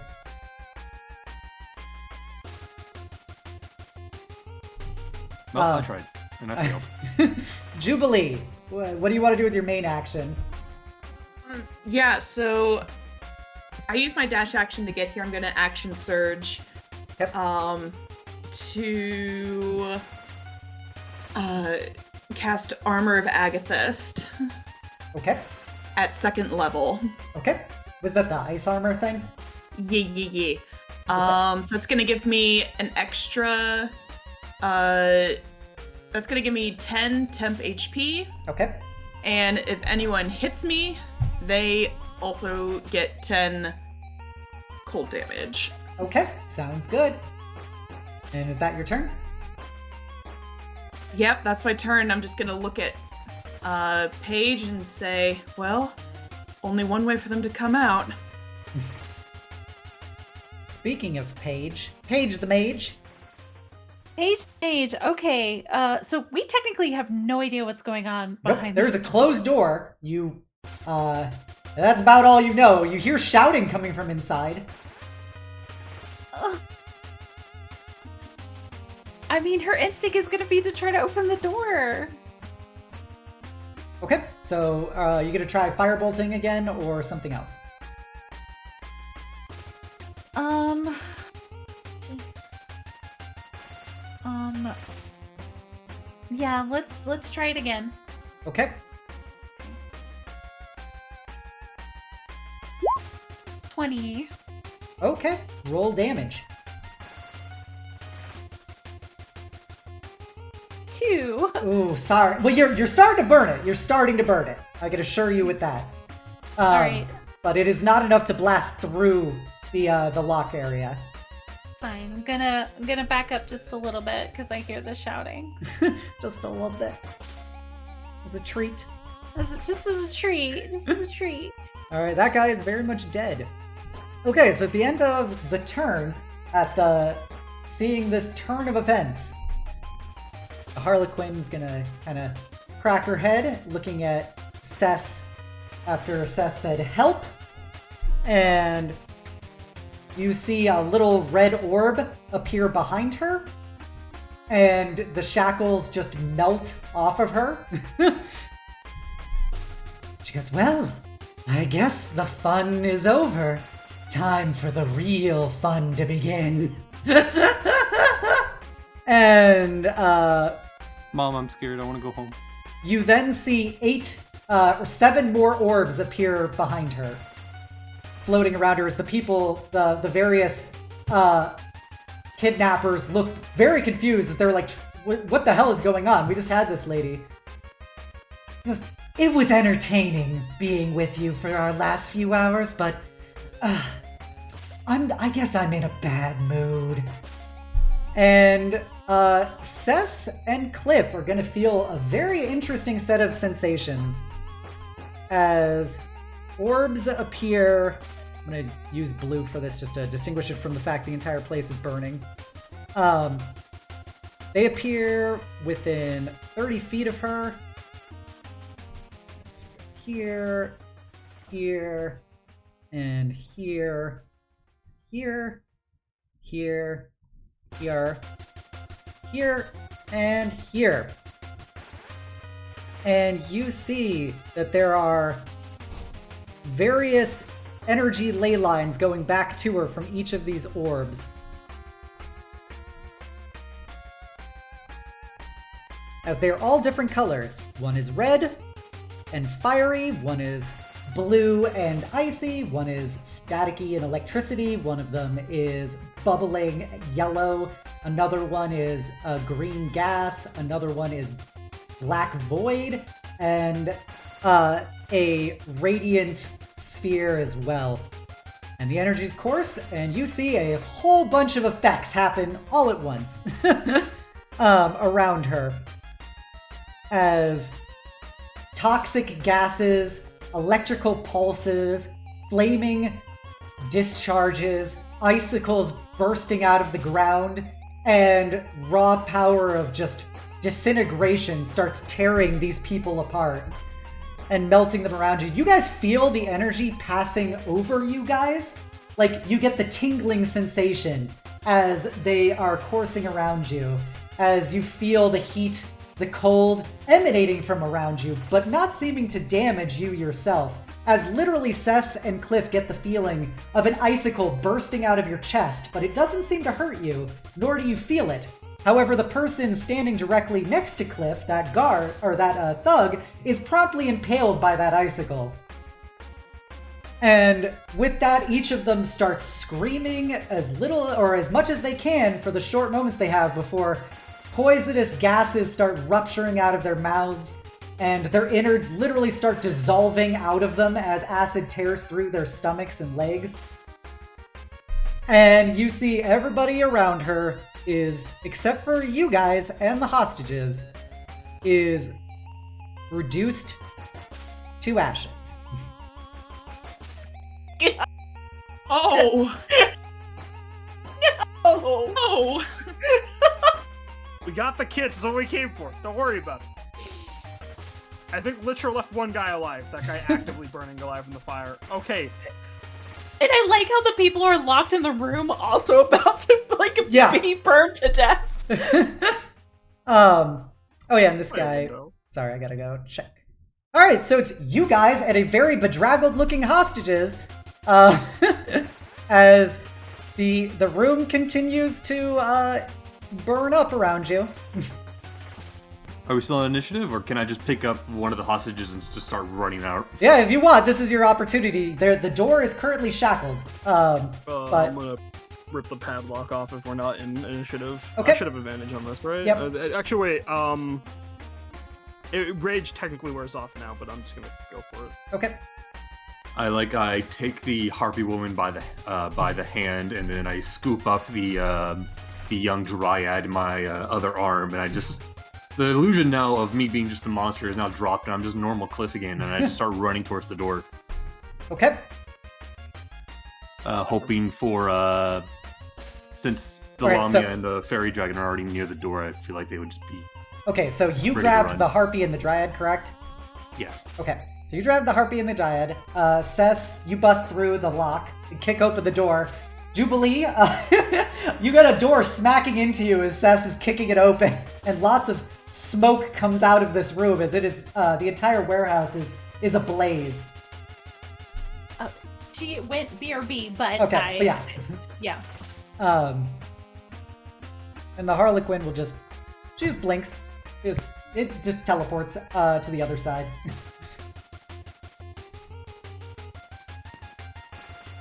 And Cess, do you want to reach back and grab the fairy Yep, dragon yep, and Lamia? yep. Okay. That just happens. Harlequin can walk out herself, right? She literally teleported. Gotcha, cool, sick. Lamia and everyone else out. Lamia and Fairy Dragon. All right. With that, we can end the music for now.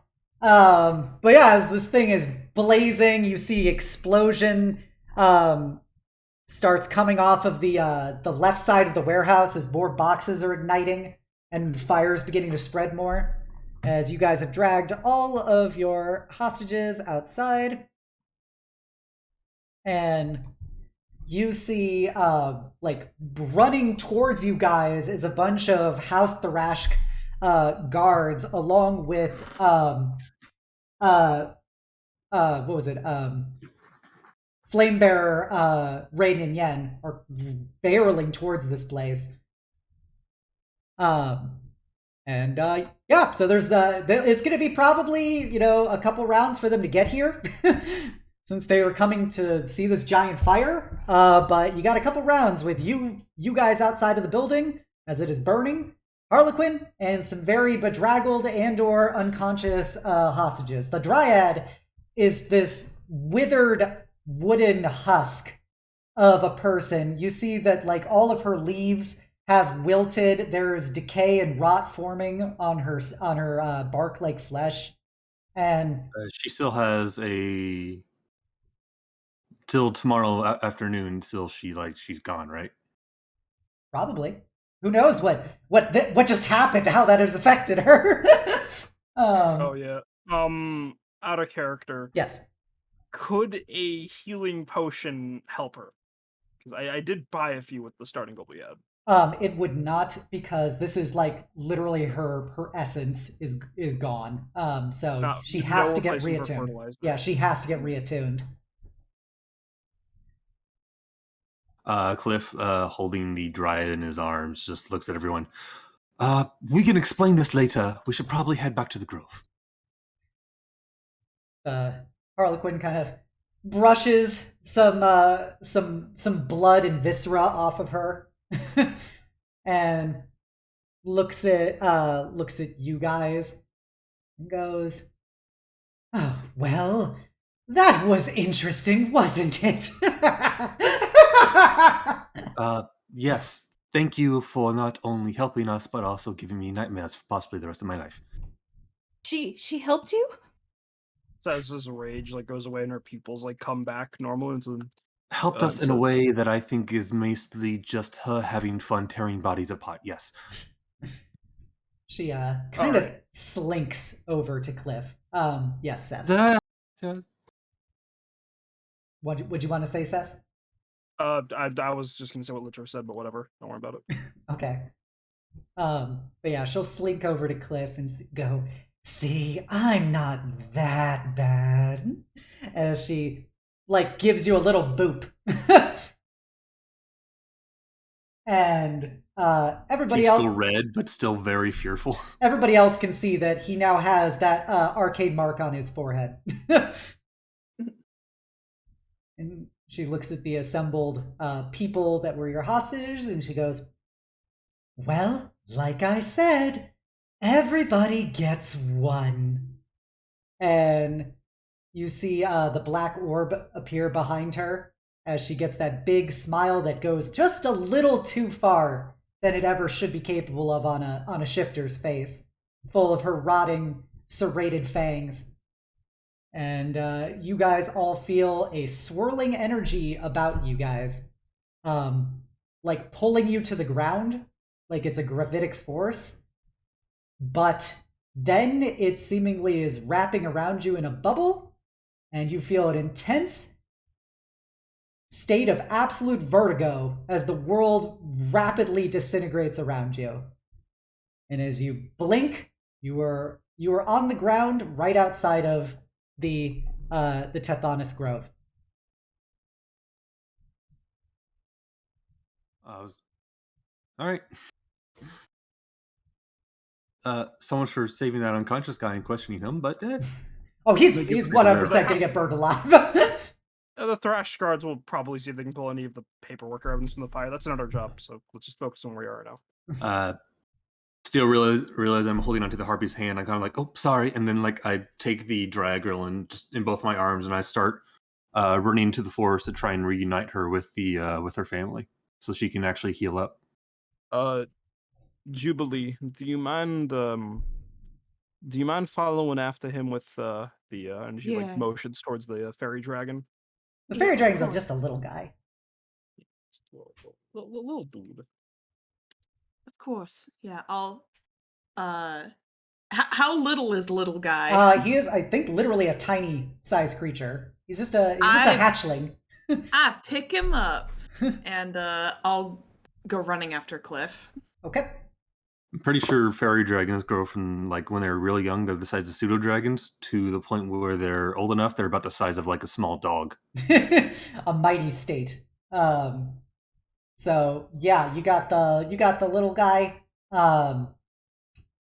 Kliff has the dryad. You have the lamia and the harpy. The harpy is standing. She's just bedraggled. She looks very malnourished and stuff, like she's been imprisoned for a week.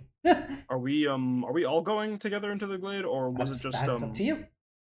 All right. I mean, I'd imagine so, right? Is Harley Quinn, is she with us still, No, or is she she seemingly teleported you guys and away from her. She didn't come with. No. Okay, gotcha. If you want to take the other two hostages back to their actual homes or take them to the actual police, I think we should split up when we're all this hurt. So, Sass will take out some basic carrying gear, like the rations she has, as well as like potions if they need it, medical care, and like just very calmly listen. We're gonna go ahead and drop these two off because they will actually expire if we don't do it fast enough. We promise we'll get y'all home, okay? The harpy Ahead. kind of nods. For the whole party in the glade. Okay, so everybody, as you guys enter the glade, it immediately, you see all the swirling lights like darting around you guys, but they're like lighting up a trail as you see rows after rows of eyes from the forest looking at you, glowing green. But the trees and mushrooms and rocks all like lift themselves up and part as you guys are moving. And as you arrive once more in the Dryad Grove, you see that same cut down little sapling tree. And as you approach, you see all of the... Sorry, what? I was just going to say, like, it's all right, Jasmine. Go home now. You're back where you belong. You see all of the different signature trees with their various sylvan markings. You see the wooden figures come out of them once more. They're glowing very brightly right now from their eyes as they see you carrying Jasmine. And they begin doing their creaking kind of slide towards you. I first take over Jasmine to the stump, but unsure if this is where she's actually meant to go. I turn to Jubilee as my translator and be like, where should I put her? Well, I'm not quite sure. I imagine the stump. I go over to the stump. Just in case, ask them. Okay. And I start to sit Jasmine down. I'll turn to look at the dryads and in my elvish ask them, where should she be? Put her down there. We will reweave the vines of life. All right. Yeah, Kliff, you can leave her there. They'll take care of her. I set them down as gently as I can, not wanting to hurt them any more than they might already be. Yep. And then slowly step back. It's just like a... I put the little dragon buddy with her. Yeah, you see a very serious and worried look on Kliff's face as he's watching over what might happen next. The dryad literally just feels like you're holding a little bundle of sticks. She is so light and so small. But as you put her down, with the little dragon goes over and starts like licking her face. As the rest of the dryads begin to converge around her, and you see all of them begin to glow and creak as vines and wood begins just like projecting out of the ground around Jasmine and making a bit of a cocoon around her and her stump, as you feel an incredible amount of fey magical energy about the area right now, as little balls of light are like settling on your guys' heads and shoulders and stuff. And mushrooms and rocks and frogs and cats and whatnot come to look at this. And after but a few moments, you see the cocoon begins to withdraw back into the ground, and you see that the small stump has been re-sewn back together. And while it didn't have any leaves on it, you do see a single little jasmine flower projecting out of it, and the sylvan symbols that you don't know what they mean seem to be re-etched onto the bark of the stump.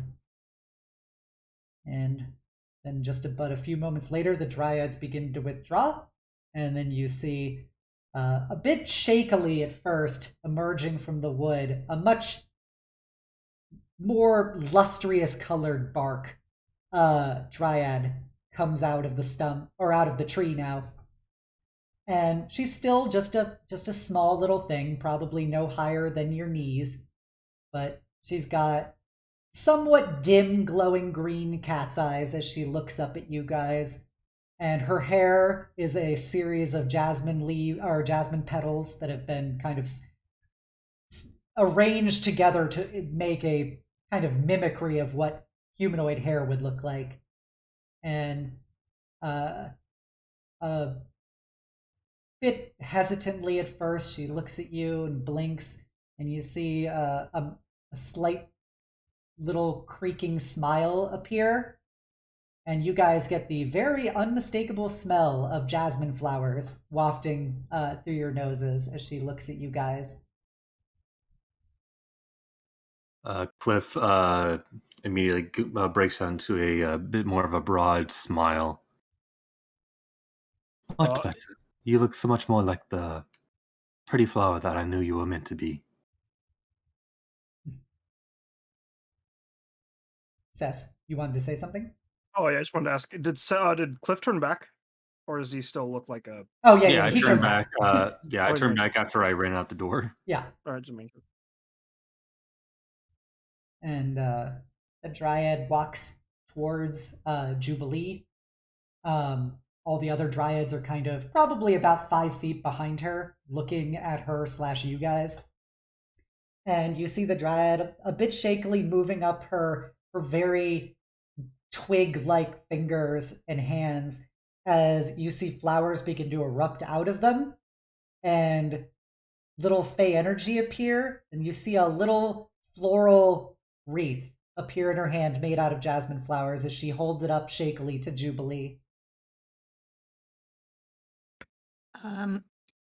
She'll take him. Just, are you all right?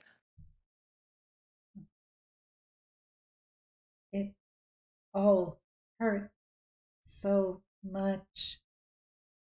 And you see, as she's starting to talk, she actually switches from Elven to Common a bit startlingly.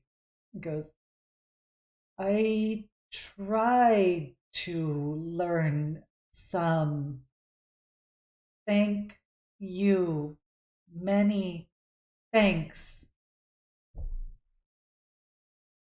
Jubilee will just smile and say, "You're welcome. It's not going to hurt anymore." And you hear that kind of wooden creaking as she kind of nods slowly. And the rest of the dryads begin to like cock their heads to the side. And you hear the sound of that same kind of wind blowing through willows that's a bit mournful, but it has a note of relief, like new spring growth is about to happen, as there is just a light humming of just fey tunes from all of the other dryads. And then you see her make another little wreath that she holds up to Kliff. He takes it and he wears it very proudly. And she will walk over and make one for Cess. Very calmly takes it. She does note that points to the harpy and the lamia as well to receive wreaths as well. And then she will go over and offer one to Paige. Is busy wiping tears from her eyes, but will gladly accept it with a nod. And then she smiles, and you guys all feel branches and vines wrap around you guys as the dryads converge around you, and you feel you're all being bound together with the dryads in probably what is close to the dryad form of a hug. As all of the plants embrace you guys. And you're confronted with so many smells that you smell roses and jasmine and orange blossoms, and maple Walking and through the oak. perfume hall in a mall. Yep, all just surrounding you guys. But they all seem to sync up well. The scents seem to complement instead of actually create just an overbearing odor. And all of the dryads put their heads against you guys, and you feel that same warmth emanating from them as they hum in Sylvan. And little Jasmine will hug Jubilee's leg, and all the little vines wrap out of her fingers as she holds her. Oh, My gosh. Jubilee will just smile so big and put the wreath on her head and just give her little head pats. Seth's just gonna look at Jubilee and ask, so, Dryad's a tree people, right? That's a simplistic way of saying it, but yes, I suppose. So these leaves are like a part of them, yeah? Yes. So did we just get crowns made of their hair? Is that a kind thing? Looks at, like, Paige. This is a very, from my understanding, it's a very endearing thing they've just done for us. They're very thankful. They've literally offered a part of themselves as thanks. Oh, sick. Paige is gonna take, like, a knife and, like, cut off some of her hair and put it, like, on the stump. All the Now part of dryads us look is with you too. kind of confused at that, but they seemingly accept this as something strange mortals do. Says takes the knife and, like, Something mortals do. points it handle towards, like, Jubilee, Kliff, and Paige, like, they gave us their hair, it's only fair. It's not how it works. It's not quite the same, but I'm sure they appreciated the gesture. Yes, that might be a little too much. Kliff, you get a little dragon on your shoulder that begins licking your face and cuddling its wings against you. Oh, I am glad you're back home. And then, who had Larissa and who had Cleotrixia? I don't think anyone quite had them. They were sort of just with me and Paige. Okay. Walking behind the other two. Okay. So, the Larissa will try to avoid as many spikes as possible. She basically tries to like swoop in her hands underneath your jacket to hug you and wrap you in her wings. She goes, "Oh my god, like thank you so very much. That place is freaking awful." Just try to be more careful and tell Luxine we said hi. Oh, and to expect some House Thrash members soon. And then the little Lamia broodling, she's just a little snake girl. She's got what appears to be like diamondback scale patterns along her, and her tail does end in a little rattle.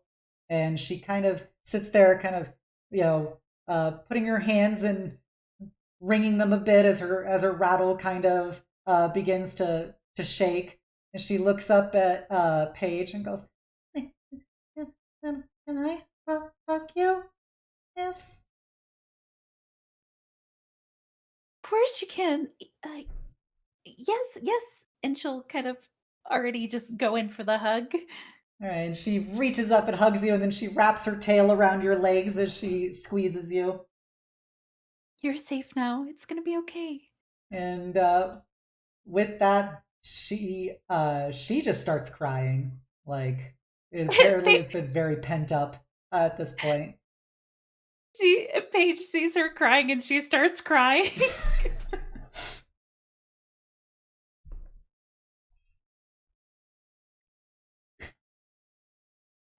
I look up at Jubilee and I gesture from my crown to hers and it's like, "Hey, crown twin."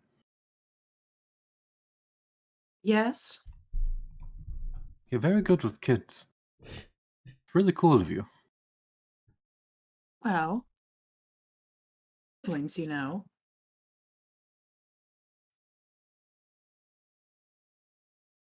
It's good that we had some muscle to help get us through that. And as you can see, Jasmine is very happy for you. Well, I'm just glad it ended up okay. I nearly made a right mess of things. I was trying to keep y'all safe. You did much more than that. With your help, I don't think we ever would have saved these children. I hope you're right. You're really cool. Now, we should get back. We need to turn in this job and explain precisely what happened, even if we don't actually know. Yeah, maybe let them know that there's gonna be a warehouse missing. Oh, I believe they already know that. Hmm. Probably tell them why. And we will leave out the part where the fire came from you. No, I should take full responsibility for this. Not I'm like just you saying. knew. I'm just saying. There was holy fire in the report. It wouldn't be too much of a stretch to blame it on the dead person. That is just so like you. But she's got a genuine smile. Yes, I think we've all had a very long day. We should definitely try to wrap this up. I scratch glitter underneath the chin before picking them up and putting them back on Jasmine's branches. And Glitter will just kind of Creed would just go, oh. And as you set him down, he sits there next to her and rubs his head against her, and then he'll fly over and he's gonna lick each one of you. And be like, thank you guys so much. And when you get a little bit older, I'm going to expect to use that great strength of yours to protect Jasmine in the future as well. I'll protect her with everything I Of course. You are a dragon. And most of all, you are a dragon of trickery. The strongest of all. have. He's got this little big fairy dragon eyes as he looks up at you like, really? Most certainly. Jubilee doesn't even have the heart to correct him. He puffs out his chest proudly as he goes back after he's done licking you guys and just rubs and puts a wing around Jasmine. And Larissa will go and, hop over to you guys and give you each a hug, and she'll give Kliff just a big old smooch. Oh, thank you. It's nice work. You did a good job, getting everybody over here. Thank you for helping me. You're actually kind of cute. You don't look very strong. You're kind of weak, but you're cute. Yeah.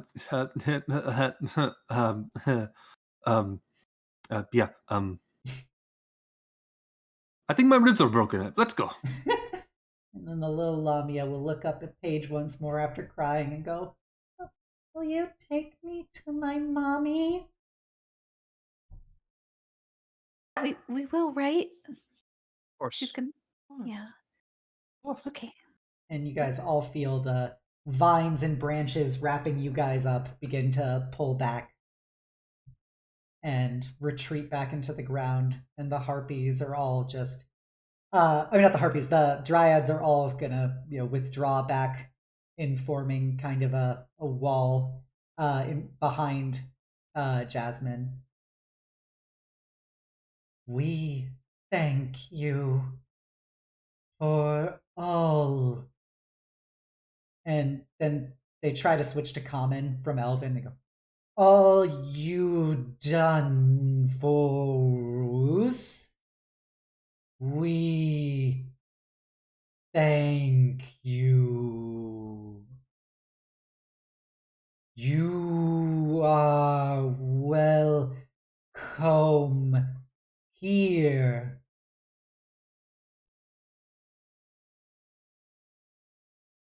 And then they all begin to pull back into their trees.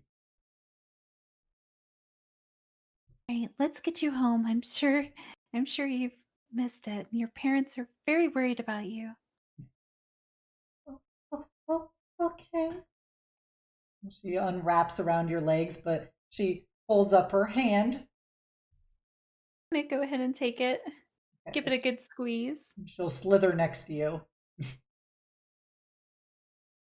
And start making our way out the forest.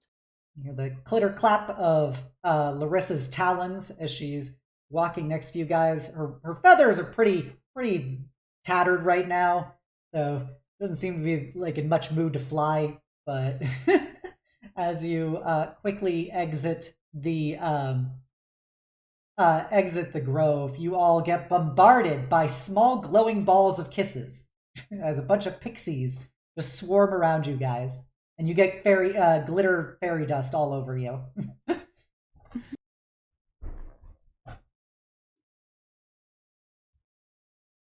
And you can proceed. Are you going to go to the Cleotrix's house now?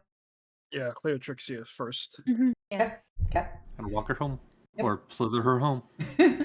As you arrive, since you finally go here, since you never actually got around to going here the first time, you arrive at what looks to be a very large, I would almost describe it like a hobbit burrow. Rather than like a large house, it appears to be kind of a massive mound covered in immaculately manicured flowers and trees. And there is about 4 gnolls standing outside of it with a looks to be a cobra head, like heraldic symbol on their armor. As they see you guys approach, they kind of lower their heads, and their small ears kind of move back as they narrow their eyes. But then they see the little Lamia next to you, and they immediately like bolt straight upright. And one of the gnolls like opens this massively ornate door in the hill and runs inside, and all of the gnolls begin like making this laughing sound and like very excitedly as they come running forward towards you guys, yipping and barking along the way. Surprise! Yeah. We got you a gift. Oh, you got the girl! Oh, Lady Cleotrixia! They go up to her and grab her and start licking her. She goes, oh, thank you. She starts crying more. Please, yes, you should go inside. Thank you, and I'm glad you're safe. Who are you guys? We are the Rose Gold Mercenaries. Huh? Oh. I thought we were with House Thrask for now. Well, for now, but I figure we're going to be working together a little bit longer. We could use a name. Huh. Heard worse names. It's got a bit of a ring to it. As you talk about this, the doors fly open, and you see emerging from them an enormous woman.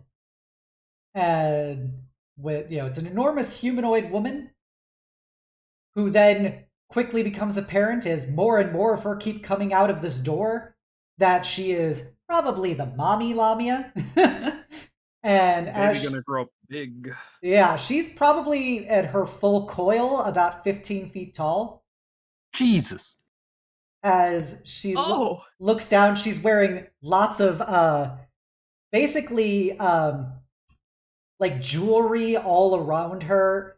She's got lots of silks that are very form-fitting to reveal the fact that she's a very, very robust snake woman. And she has like immaculate red and black like cobra coloring to her scales, as her reptilian eyes just light up as her tongue flickers out of her very well painted full lips. She goes, my little coil. And she swoops towards you guys and just grabs all of you in her tail as she just wraps herself around you guys and picks up Cleotrixia from within you and squeezes her close against her bosom as she begins to tighten her coils around all of you. She goes, I've been so worried about you. I haven't been able to sleep. I've been setting the guards. I've been talking to Captain Venomspite. I've been doing everything to fight you. I'm just slapping like a bit of her tail, like, Ma'am, please, not too hard. I think my ribs is still broken. I'm so sorry. And she will pick up Cleotrixia, just like put her down outside of the coils and like loosen her grip on all of you a bit. But she still keeps her tail around you guys, but she's not squeezing you right now as she looks down at you. Thank you. Thank you so much for bringing back my daughter. You're very welcome, ma'am. We just ask you take good care of her. She's had a rough time. I will never let her leave my sight again. Who did this? well, Ma- one of them was an orc, but they're all currently ash. I kind of burnt them all blackened, so no worries. She reflexively like retightens around you guys just a little bit too tightly. And as you see her eyes kind of become very thin slits as you talk about this orc and stuff, and then she kind of snaps out of it and she uncoils from around you guys. Whatever group they were with, House Thrashk will probably go digging more for you. I wouldn't exactly rely on Venomspite right now. You work for House Thrashk? They actually helped us? They did. They hired us to find everyone. I show the little badge House Thrash gave us. By the six, I never thought that they would ever do anything for us. We always hear about how everyone across the wall hates us. That is the furthest thing from the truth, ma'am. They cared about you so much. They asked us, and they can't all be bad. There are many people in trouble, and while they did want to help you as much as they could, they were also having to deal with several other wrong things. That is why they took us on and hired us, because they needed a little extra help was all. And I thank the six, and I thanks House Thrash for bringing you to me to bring back my little coil, my broodling. And she squeezes you all again as she actually not only coil hugs you, but also physically just wraps her arms around the four of you, pressing. Let me do a D4 here. I feel like I needed to ask this, given the Yep. numerous grabs she does. How much does she do damage at No, this? she's not trying to damage you. Accidental love damage can happen. Yeah, Paige. I was about to say, if she just did 4 damage to me, I would be unconscious. Yeah, Paige and Jubilee get squeezed into her enormous bosoms as she is just wrapping you guys in her arms and coils. But she doesn't seem to actually hurt any of you guys, but it definitely feels very high pressure because she's a hugger. Oh, thank you. Don't have to thank us, ma'am. It's just part of the job. Right. It's fine. Thank you. It's like, I was imagine them trying to muffle that through her bosom. She had to say it like that. And she will loosen up and kiss each of you on the head and go, tell me your names. You're always welcome in my house. Oh, well, I'm Jubilee Ravamont.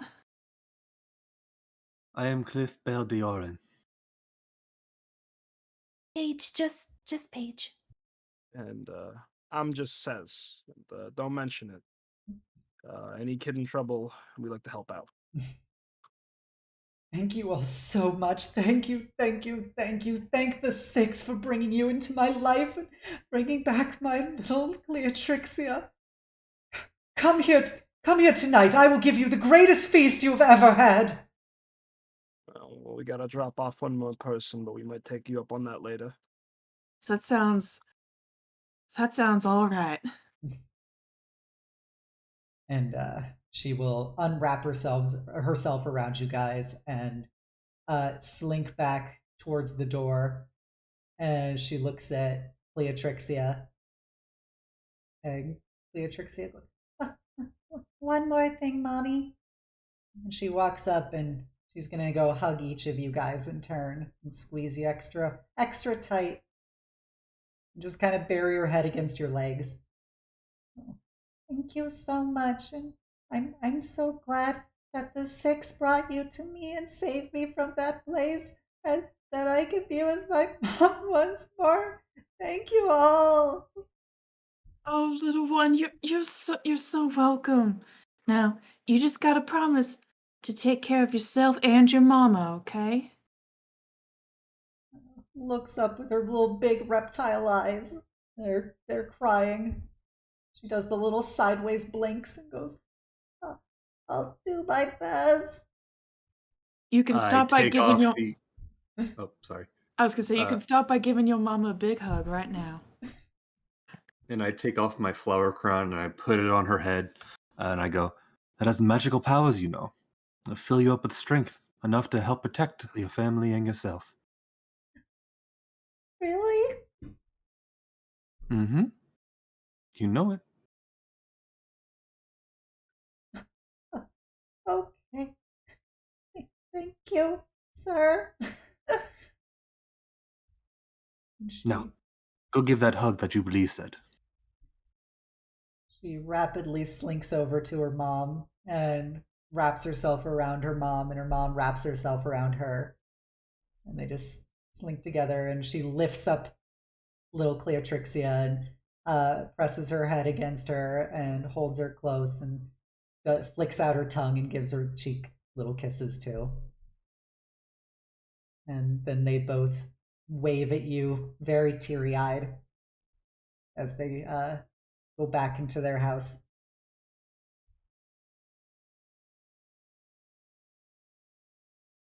One more stop. And then also, we should probably report all this.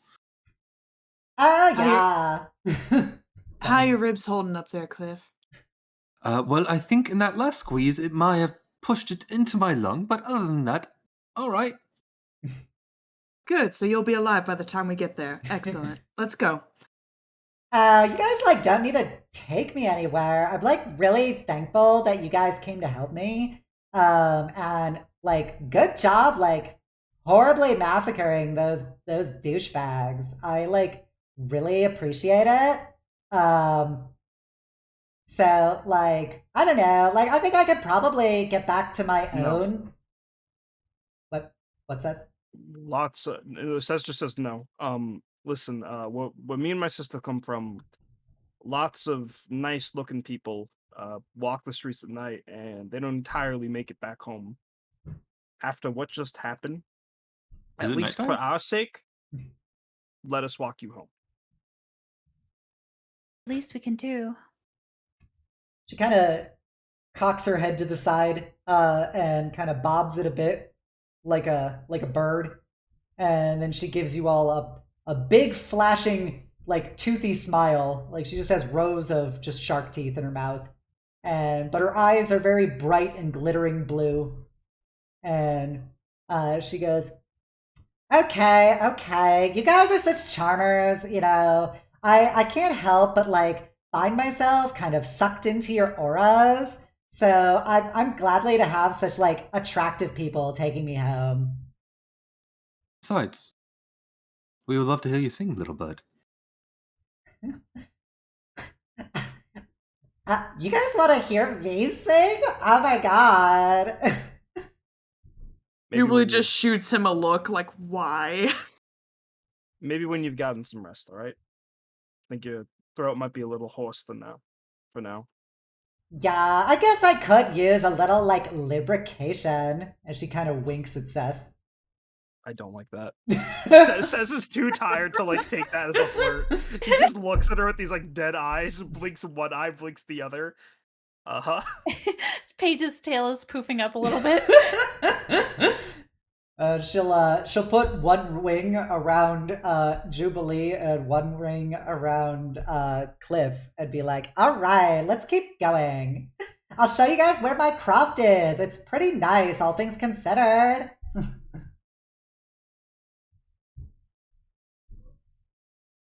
I'd love to hear like all of your stories. I'm sure you would. Let's get you back to your pad. Yeah, the journey, she just kind of pesters you guys with questions along the way. And she always asks like a slightly too personal question every time she talks. Like she has basically no tact. Kliff is happy to answer every one of them, but about only 25% of it is true. Gotcha. Well, she kind of accepts everything you guys say is true. But yeah, she does. He basically comes up with the most entertaining answer he can. Says we'll try to distract her by deflecting with food questions. Trying to find a topic that like she could talk about instead of them. Yeah, that'll be the way till we get to her house. Yeah. So as you guys do that, she just kind of badgers you questions. She'll be like, she always points out like weird, like potentially insecurity points you guys might each have, but she doesn't seem to be doing it maliciously. It just seems to be the way she talks. And now you're beginning to understand like why Xavier described her the way he did. Like she's very nice and personable, but she's just like really absolutely tactless. And she talks about like, you know, how she wants to leave Grey Wall and become a big singer. And one day she wants to perform in Sharn at the Battle of the Bards. And, you know, she wants to just make it this big career. She knows she can do it. She just needs to get out of this stupid town. And she goes, well, like, maybe if I needed a reason to leave, this is probably a pretty, like, good one. Like, as she's saying, like, Sharn, like, she wants to perform in Sharn, I put, like, silent image right above her. I put, like, the Hollywood sign, but instead of Hollywood, it's Sharn, with, like, lights moving back and forth on it. Gotcha. But yeah, you're able to take her back to her croft. There's a whole bunch of harpy nests in this like basically stone tower area, and she flutters up there after giving you each a big old smooch. When she starts coming for her in the smooch, I kind of like turn my head last minute. She does look oddly predatory, like an eagle coming down at a mouse as she walks up to you guys. Like her teeth are all showing as she kind of is creeping forward to give you guys your hugs and kisses before she leaves. I feel Jubilee's eyes in the back of my head, and before she can kiss me, I quickly turn my head.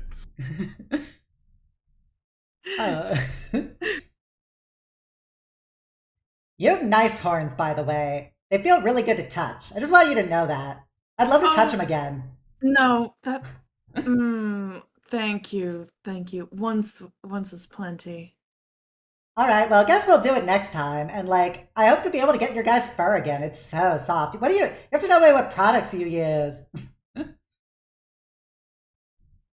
Products? Question mark. Ah, by the six, are you guys just like naturally that fluffy? We're poor. I think it comes from anxiety and what? Oh, anxiety's dumb. I don't know why anybody would be anxious, but you know, I get it. Not everybody is like super cool, but I like respect you. And Oh. Mm-hmm. Jubilee's knuckles are just cracking because she is white knuckling them into fists, just like I can't punch the hostage. That would be bad. And she'll flutter away and be like, I can't wait to see you guys again. As soon as she's out of earshot, Kliff's just like, oh, as if like a huge, just like a mask can finally like just like come off and be like, oh, thank God. I don't have to be nice anymore. Right. Oh. By the gods, I could use a beverage after this for many reasons. Well, there's always the inn we're staying at, yeah? Yes. Yeah. They did I know. a lot. I know Big Mama was willing to throw a party for us, but I could use a moment of quiet, I think. Yeah, should we at least walk back and tell? I really don't want to walk back, but standing up would be rude. Are we just I going there guess for a moment Maybe of they're- rest and then going to dinner, or are we just you know, rescheduling the dinner? Maybe at you the know- hotel there's a way that we can send her a message. Yes, That's there's a smart. carrier system. we could tell her that we'd want to do a feast on the day when we don't have our stomachs on our outsides. And back when I was working as a messenger, I used to go to. Well, true, I only went mostly by train, but and through battlefields. The postage often did go by the ends most of the time. I would not be surprised if there was any kind of messaging system there. We can quickly send her a message. Well, how is it on the way back, or what is the distance from? I thought where you'd we be are assuming that to- the inn had like delivery people for us. That No, we I could meant use. like magically message her. Okay. Just like send a quickie, like, hey. Kliff and Jubilee would know that a Gold Dragon Inn would have a way to do an Arcanogram licensed by House de Civis to deliver it directly to somebody via messaging, for instance, like the sending spell or message spell. Which, by the way, I'm still waiting on that letter of apology to Yeah. come in through the mail. you only sent it out like yesterday. It's Arcanogram. It's like instant. Well, they still have to well, do you gotta give the them some things. time. There's bureaucracy, man. They got HR. Or they just get fired and don't get the chance to respond. True. So where do you His guys? beliefs are too stubborn. So where do you guys want to go next? We gotta tell the lady that we want to feast a different day, yeah? Yeah, we can do that at the inn. Yeah, so inn, relax and dinner. Yeah, and That then sounds lovely. Yeah, and in the morning we can report. Okay. I think that's a good idea. Oh, I was talking about my accent. Whoops. Okay. So yeah, you guys will return through the gates, very battered and bruised. As you return through, you do see a group of House Thrash guards talking to Flamebearer Rain and Yen. Not like interrogating her, she just seems to be talking to them. She's still just wearing her priestess robes with her metal limbs and stuff clanking on the ground. And as they see you guys walk past, she comes striding over to you guys in a very brisk military fashion with the guards Please, no hugs. behind her. What in the hell are you talking about, hugs? We've been hugged by several different people. I have a broken rib, and I would prefer not to be hugged again. I don't think that she's the hugging type, Kliff. I don't think she's thinking about hugs either. You see her in her perpetual sneer, her crystal eye scanning at each one of you guys, her still organic hobgoblin eye with its scars and stuff glaring. As she looks at you all and goes, "Well, we saw your handiwork. We arrived at the site of the fire. It had consumed a significant portion of that warehouse as well as started damaging some of the other ones, but it is good to see that the flame has seen to brought you here, that you are all still alive, even if you happen to be so damaged, but at least you are alive. Blessed be." Yes, not our fault. But we did save the hostages. That is good to hear. We saw something in the energies dissipate and then you all gone. So we've been trying to find you ever since, but I guess you were just walking around Greywell returning all the hostages. How nice of you. Are you okay? Yes. And then she'll look. I'm assuming Kliff is the most damaged person here. I believe I'm on 24% of my total HP. I Okay. am on 3 points exactly. You have 3 HP? Yes. Okay. So I have 5 HP, so you're 2 more damage than me. she's going to walk over to Cess, moving away from Kliff and over to Cess, and you see her, like, stare down at you, and then she puts a hand on you, and you feel warmth go through your body as she begins to glow silvery, and you are healed for 15 points of damage as a very soothing balm of heat and silvery essence begins to stitch your wounds back together. Aggressive act of kindness I've ever seen. Well, there were people in need. I, of course, had to help. That is my duty. I am a proud servant of the flame. I can't just sit there looking at a bunch of wounded, pathetic people trying to destroy this place and not try and help. For a healer, you sure do love rubbing the salt in the wounds. Are you and your posse gonna fix up the rest of us as well? As much as I appreciate what you did, thank you. Oh, I guess I'm just here to serve you all and to heal each of you. Is that what you think of me? Is that what you think I'm here for? I No. just figured the heals were thanks, and I'm sorry. Ma'am, it's not necessary, and I realize that some of the methods of the rescue operation were a little unorthodox, but the hostages, they're where they belong now, and at the end of the day, that's what we were set out to do. She taps her metallic legs against the ground, and then she kind of does a side face and kind of puts her arms across her chest as she looks down at you guys from like a profile and goes, "Well, that is all that really matters. I'm glad that you helped the locals and that all of those children and that harpy woman are okay and back at their homes and safe and sound. I guess the flame works in mysterious ways. And I guess I will sit here and try and get you all at least back up so you don't look so pathetic." That would be appreciated. Being mean, I can't tell by the tone of her voice. She's like Coach. Don't worry about it. The silver flame arrowhead necklace around her neck begins to glow brightly, and she speaks in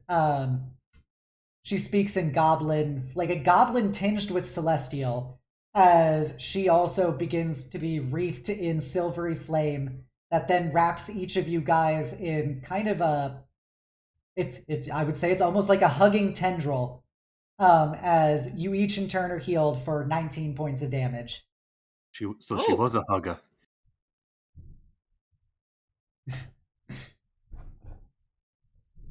I am back up to full now. Yay!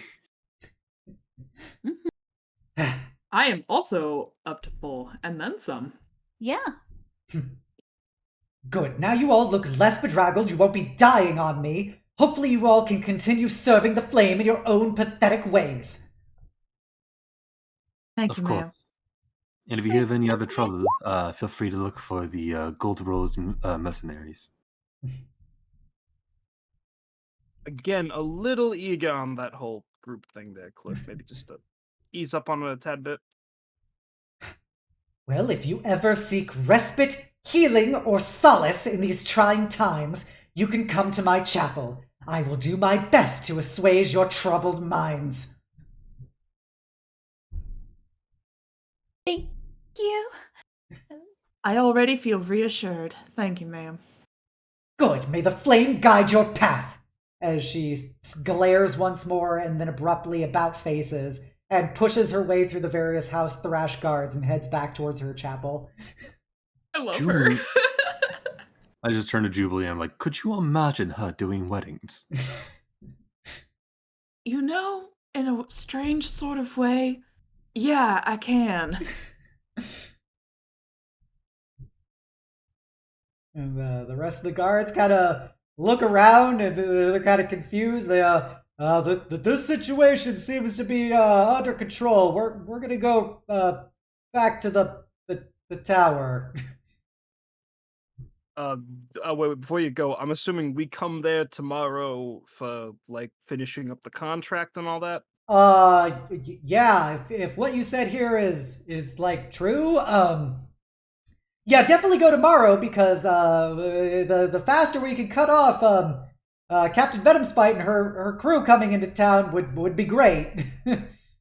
First thing in the morning. All right. Have a good night. Thank you for saving all those ferocious evil monsters. I don't Excuse know. me? Kids. Excuse me? They were kids.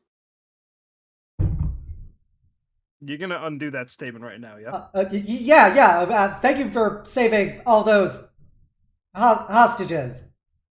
Yeah. You can say if- kids. Puts. I'm assuming Jubilee and says like one Whoa. hand like on each shoulder. Yeah, kids, all the kids, all the kids of the world.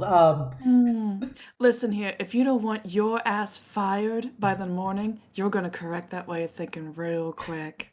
Yes, ma'am. Yes, the rest ma'am, of will the do guards, just fine. the rest of the guards have rapidly parted the Red Seas around this guy. Yes, ma'am, will do just fine. Now you run along back. Yes, ma'am. And they all scamper.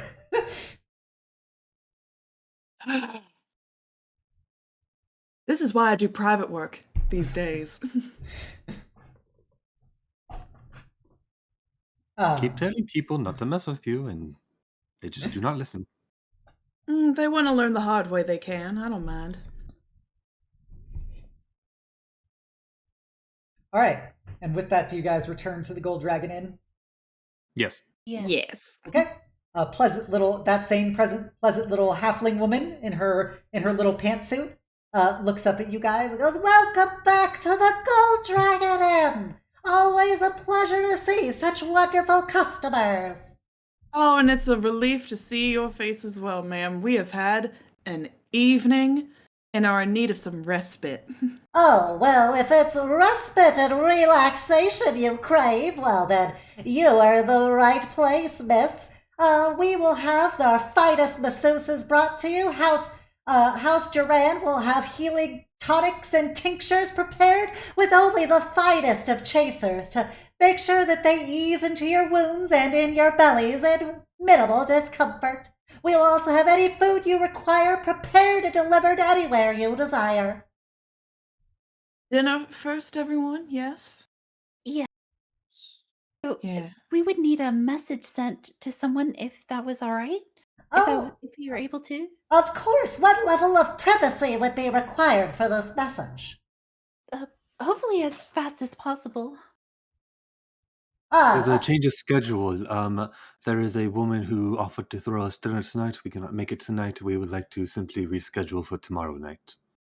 Gotcha. Of course, Lord Deorian, we will gladly acquiesce your demands. Please let us know the person in question. And she presses some runes on her scrying screen, and you see a gnome just teleport right next to her, who is behind a little desk. And he's got a House de Civis badge on. Do we know the Cleotrixia's mom's name? You know it's Cryotrixia. Cryotrixia. Yes, it is a Lamia by the name of Cryotrixia. Gotcha, understood. We'll have that message delivered immediately. Let me see right here. And you see a bunch of scrolls kind of swirl around him, and the House de Civis insignia glows in runes around him, as then the scrolls disappear. Your message has been delivered. Thank you for your patronage, and we're always happy to serve. Thank you for your service. Thank you. Thank you so much, sir. Thank you. And he nods, and then he promptly teleports back out. Now, let us go eat something. Private dining again? Yes, please. Thank you. I've heard of these wonderful things called cake pops, and I wish to try them. Of course. And with that, she takes 2 steps forward, and you all are surrounded in blackness that then quickly turns into a wonderfully ambient lit dining area that is peaked with ergonomic furniture to ease your tender muscles and plenty of lumbar support.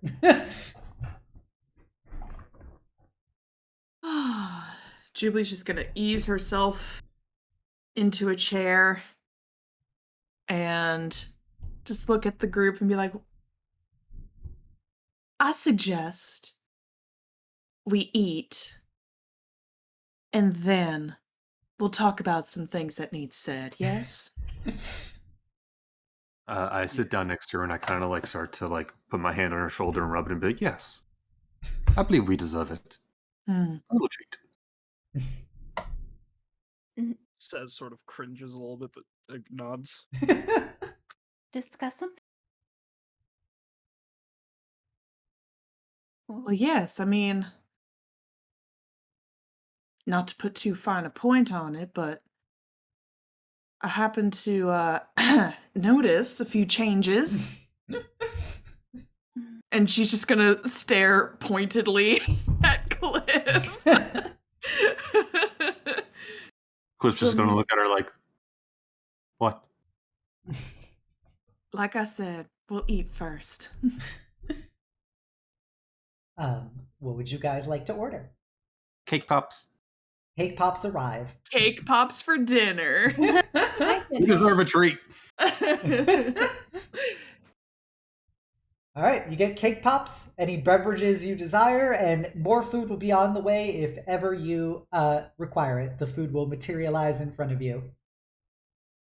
Paige is just going to have a water.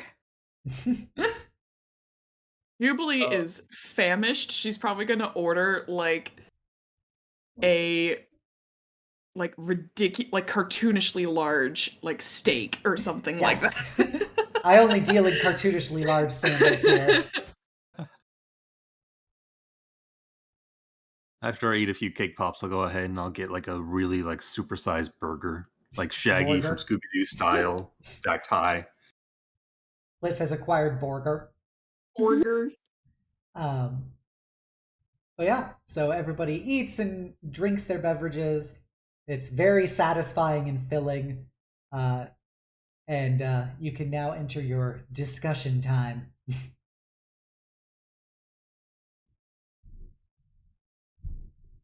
Jubilee's not saying anything right out of the gate, just kind of staring at Kliff, just waiting for him to talk.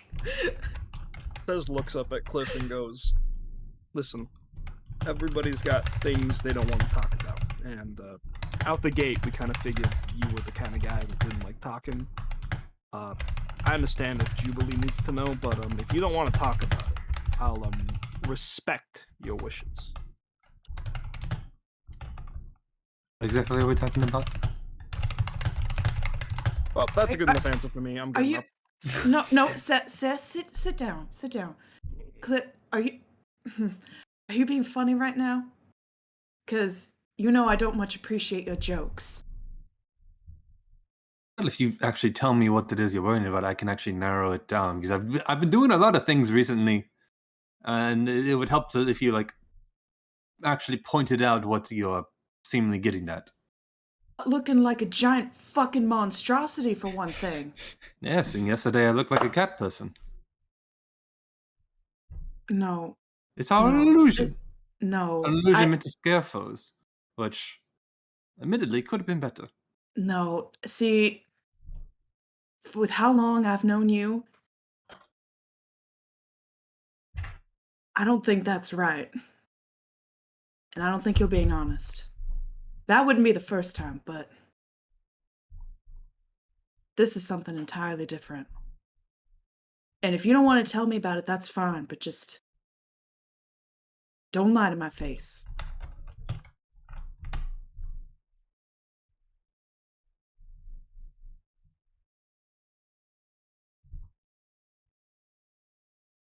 To be a team, right? You said rose gold, was it? I feel like a team talks about things like this.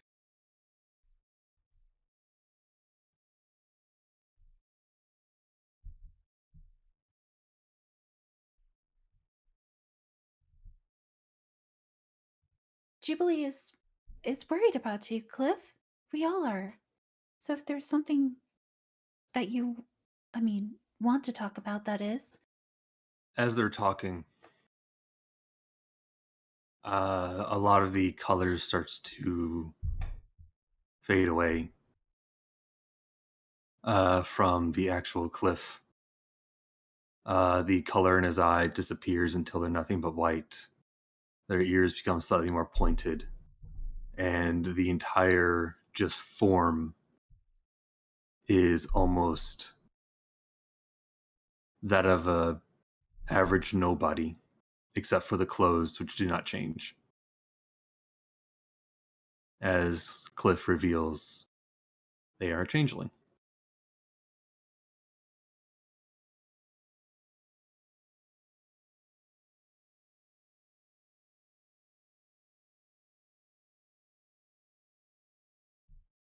You look different.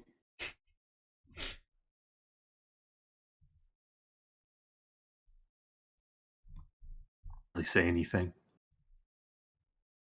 He occasionally glances over at Jubilee, but mostly just looks down at his plate.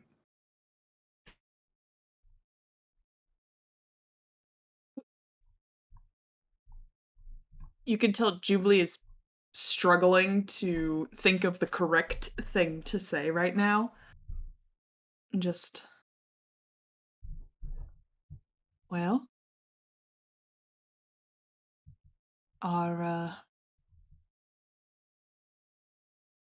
introductions in order? There would be no one to actually introduce you to. I'm a nobody. I'm simply a nobody that decided to take up the mask of Kliff. The real Kliff, the Kliff you knew, Jubilee, died when he was 5. I just happened to be there.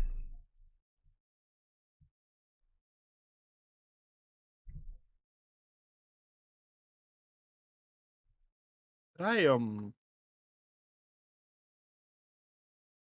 don't know if Litro is lying or not, but Mhm. about this, would Cess have to roll an insight or anything to see if he's lying? You can roll an insight if you like. And then I'm assuming Litro or you will tell me how much I got that. That's an 18. How much are you lying, Litro? None at all.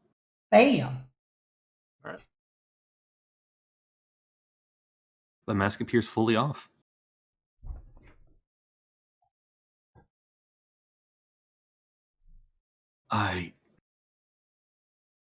When I was younger, I had no parents, no friends, no family, not even a face. I was simply just a body on the street for people to throw things at. Tried to play with the local kids who played in the streets. I often just got bullied. One day while I was trying to, get to know a few of them, we got into a race. And I managed to pull ahead, along with another person. The real Kliff. However, he decided to take a shortcut by jumping over the well. I decided to do the same, and we both fell down there. I survived. He didn't. And I was scared that people would leave me down there. So, I took his face. I felt guilty about that for a very long time. So I decided if Kliff couldn't live, then I would be the best Kliff I could be for him. I would make sure his name goes down in legend and that it would be loved by all.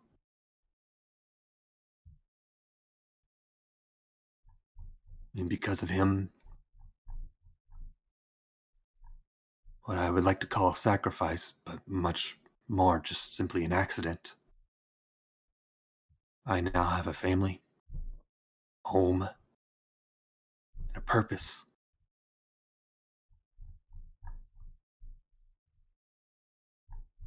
But if you were to expose that truth, all that would be gone.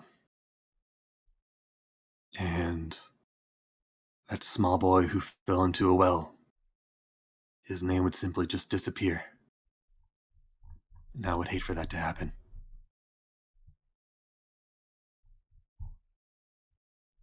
So please, if not for me, then at least for Kliff, keep this secret.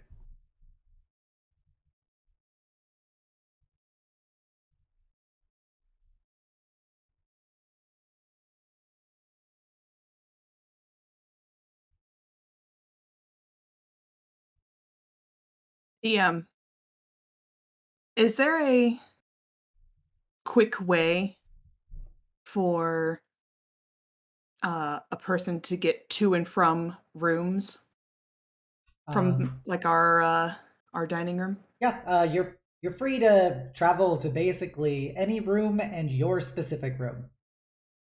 You just have to think about it hard enough and hold your key. Jubilee's gonna stand up from her seat, just say, "Excuse me," and quickly go to her room, Yep, her bedside table, yep.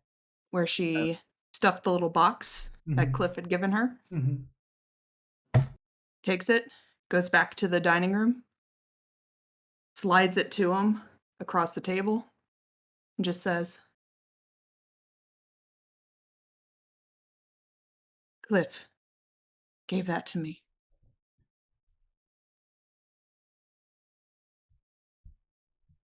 And if you're going to keep that name, I don't have to keep this.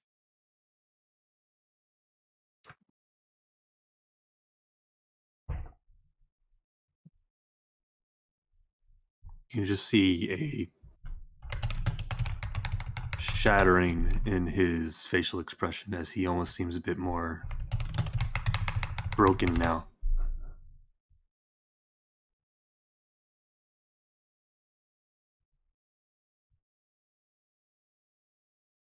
I don't know what you intended to do by using his name. You say it was selfless. I don't believe that for an instant. To make him someone worth remembering? His family loved him. They would have remembered him regardless.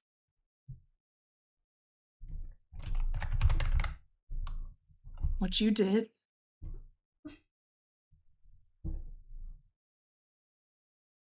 well,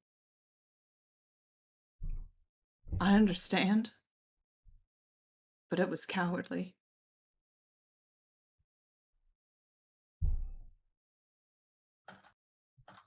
And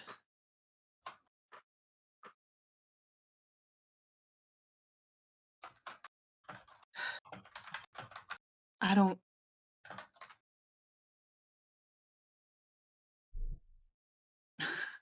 I don't know what to do from this point on. He 'Cause now talks about you a lot. What? You think I just continue to pretend to make up what he would do? Oh, yes, some actions are mine. For example, that ring, that was my idea. Kliff, his spirit still remains. He talks to me. That's how I can do magic, and it's not, none of it is me. It's all this magic. It's him. His spirit latched onto me. Every night, I talk to him. I tell him everything that I did that day. And he tells me what he'll want to do. I don't live my own life. I live his. I just simply... I try and make up for whatever I can by doing whatever he wants me to. Perhaps that's why you find me so childish. Because the spirit is still a child.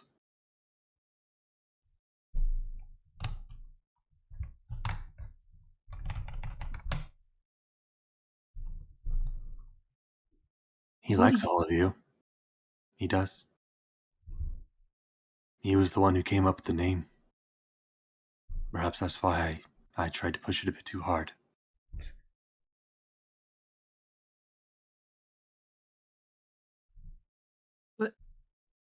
What do you want to do? Don't you want to live your own life, not cling to the name? The life of someone else? I was nobody before this. A literal piece of trash, thrown aside on the streets, meant to starve and die. Now, I have ways I can help people. I have people who talk to me. I am happy to wear this mask.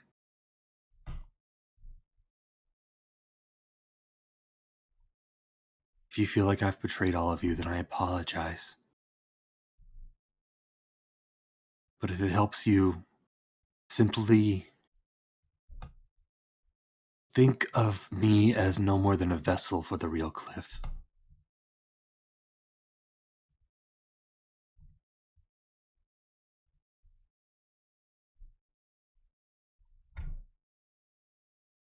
After I dream tonight, I can tell you everything he might say. What he tells me after I tell him all this happened. If you have any questions, I can ask them for you.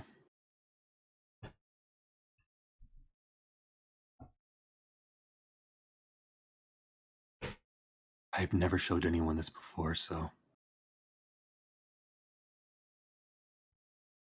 I am literally giving all of you my everything.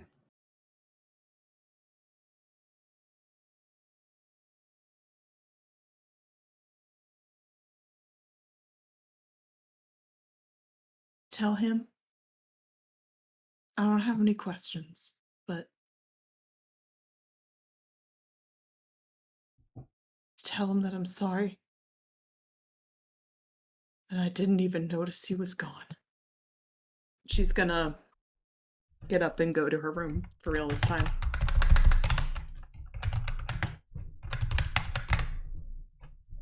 Tears start to fall from the nobody's eyes.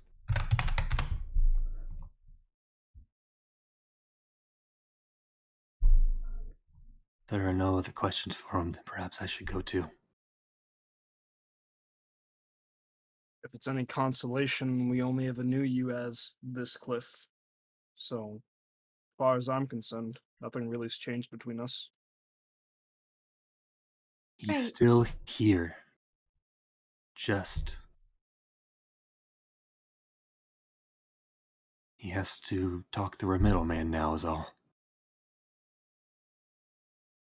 No matter who you decide to be, we like you for who you are. I don't even know who I am. And then he goes to his room after changing back into Kliff.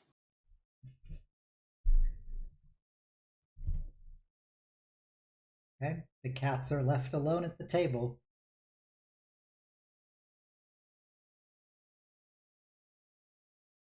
Says slowly turns to look at Jubilee. Looks at Paige. My words are. I'm sorry. The whole Jubilee and Kliff thing is really on my mind right now. Paige, you're what's important right now.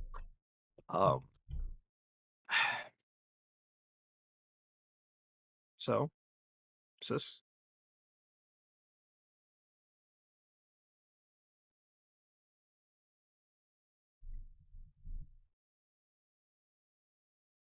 Hello?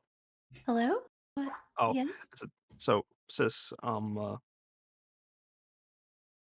on your mind too? Yes.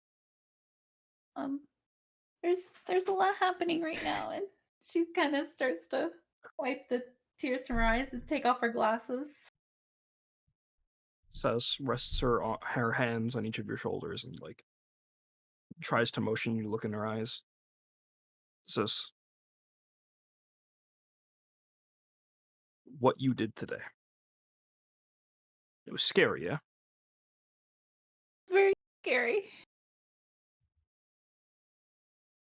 But you, We can talk about me and what happened later, but this mess of a group, this mess of a night, we can go back to Sean. You know that, right? Go back to our lives. Just take this pay as a nice bonus, the good experiences hand, and just go back to Sean, right?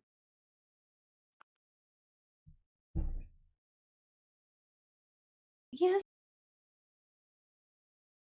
What will happen? I mean, will we go back to people hating us, to being nobodies? Here we're helping people. You can help people back home. You want a nobody back home.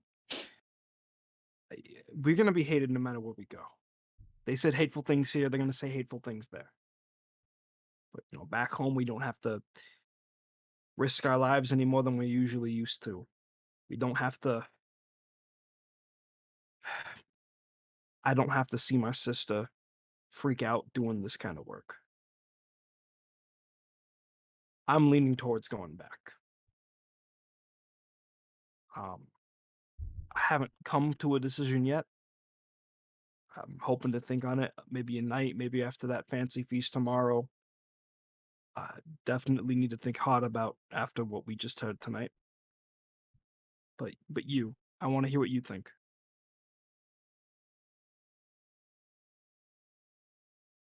I didn't know I could do that. It was really scary, sis. This room can turn to anything we want, right? Or no? They're they are related to actual rooms. So you But, can like, make your personal like bedroom area be basically anything you want it to be, but this is actually a physical interdimensional space. Yeah, the space is there, but I can like it's like illusion magic, Yeah. right? I can. Also, just as a little caveat for Paige, since there's a little bit of Jubilee steak left since she got a really big one, you notice that just that smell of cooked meat just reminds you. It's just a little note for you to take. But yeah, you can make the room look different. Whatever apparatus that is, Sess is going to use it, and the room shifts from this dining hall, a private dining hall area, to. Sess is very unsure about this, but tries for it anyways.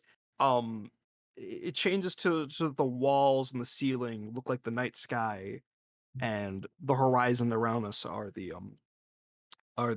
towers of the upper city of the upper district in Sharn.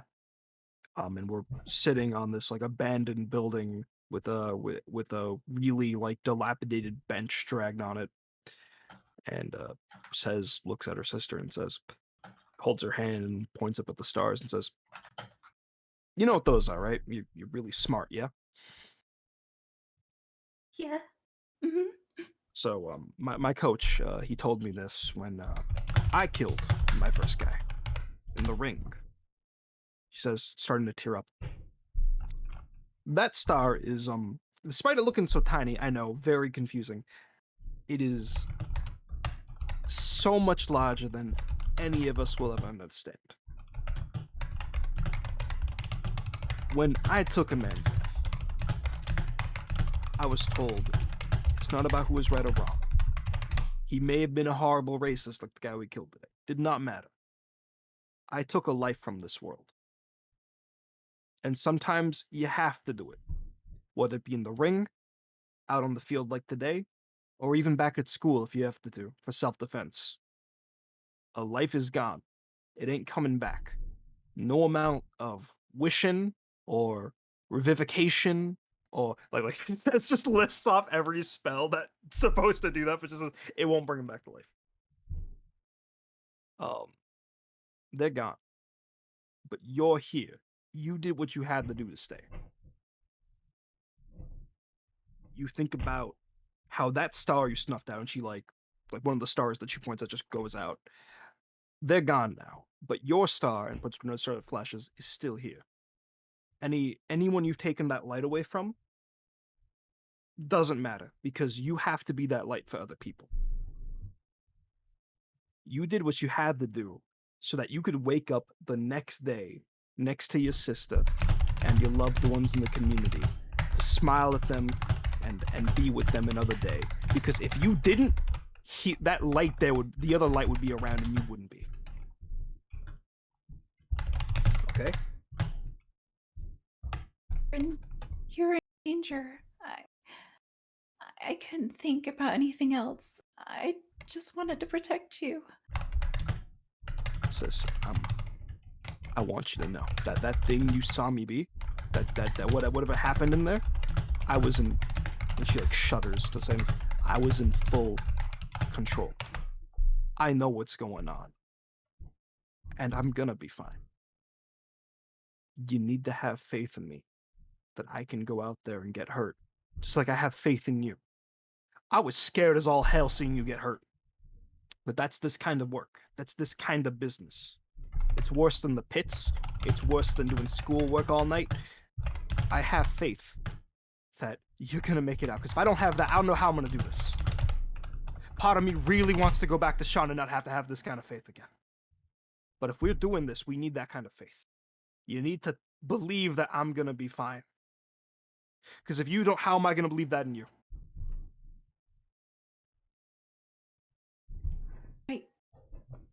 I'm sorry. Yes.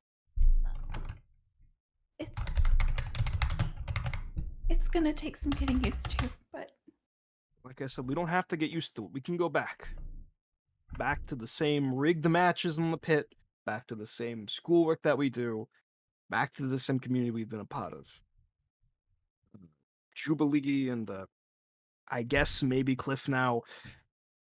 They're good people, but we don't have to risk everything with them either.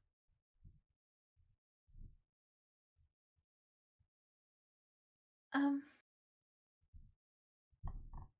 still not sure yet. Part of me really wants to go back home, but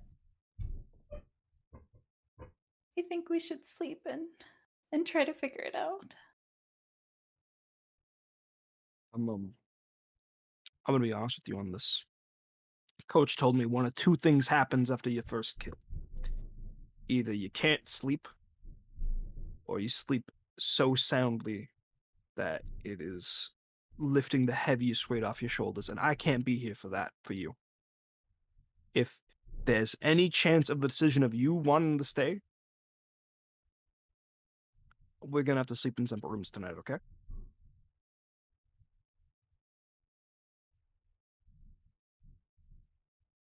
And I don't know if after what I showed you tonight, I want to be in the same room with you tonight. She kind of reaches out and, like, clenches hold of her jacket. Okay, that's fine. Okay.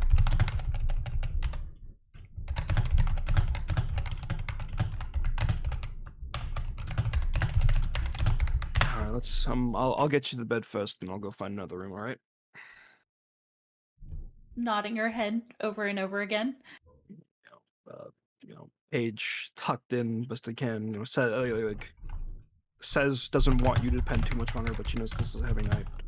And before she walks out and turns the light off, says leaves her jacket on top of your blanket.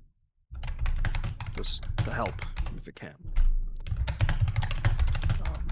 Is there anything else you wanted to talk about, Paige, before I head out?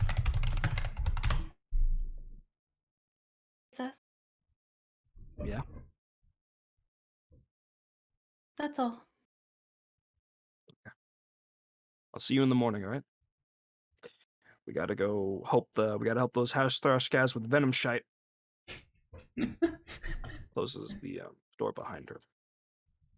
Obs, there is one more thing I want to do for the night. Okay. I'm gonna make my way to Kliff's room. Okay. I'm gonna knock on his door and see if he's awake. A spirit will appear next to you, Kliff. Are you actually awake or not? I was probably laying down getting ready to go to sleep Okay. before I heard the knock. Okay. A spirit appears next to you and says, one of your companions is at the door. Would you like them to enter? Yes. And with that, the spirit nods and the door unlocks. You hear clicking sounds and a enter sign appears in magical script across the door. I walk in. You see Kliff currently sitting on a very fancy bed right now. So, this is the bed you got used to in the, new bod situation when you were a kid? This is Kliff's bed, yes. Right, well, listen, I know you're going through it right now. You effectively just told your best friend a heart-wrenching, traumatic secret that is liable to leave you both scarred for a long time. I get that. And I want to be nice. I really do. But she looks up at him and says, I'm stupid. I know I'm stupid. I act stupid because I know it puts smiles on people's faces. And you're good with words. You're very good with words. You got the whole rose gold thing by us. Talk with those people at the warehouse. You're good with words. Reasoning's your strong point, yeah? Apparently not. I mean, reasoning only gets you so far after letting the truth rip like that. Listen, Jubilee probably feels the same way me and Paige do right now.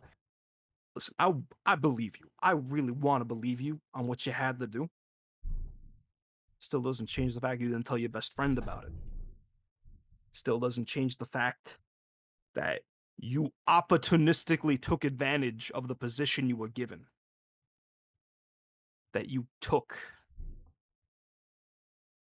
Now, reasoning ain't ever been one of my strong suits, but you take advantage of that and fuck things up for my sister, or hell, even Jubilee, you're gonna find out what I'm really good at. You got that? Yes. Good. I'll get some rest, and hopefully with any luck, Jubilee will accept the Kliff that she did get to know. And says walks out of the room and closes the door behind her. Wanders off to find her own room, get a punching bag or two for the night. Yeah. Lay back in bed. I asked to the real Kliff, who am I?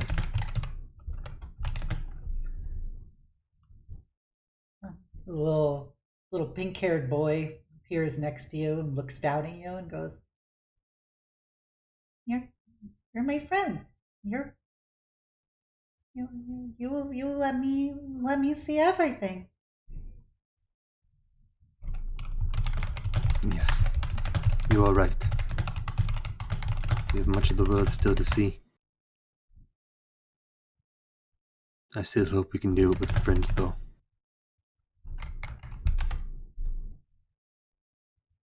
And I'll fall asleep. And before you go to sleep, it goes, I know that it was hard, but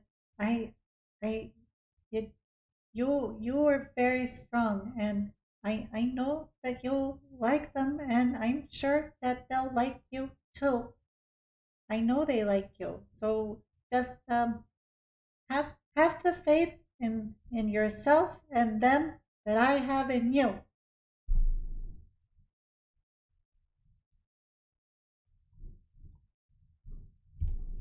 Then just lay down next to you and fall asleep. Finally, Paige, is there any last notes as you are in your room all alone tonight for the first time in a very long time in your life?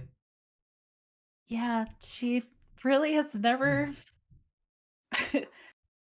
I mean, her and Seth take shifts sometimes sleeping, but she's never truly ever alone. But in this moment, she feels so isolated and so scared, and just the reoccurring smell of the meat on the table just making her lean over and just wrench on the floor. But she doesn't sleep. She just stays up all night crying. Okay. Mhm.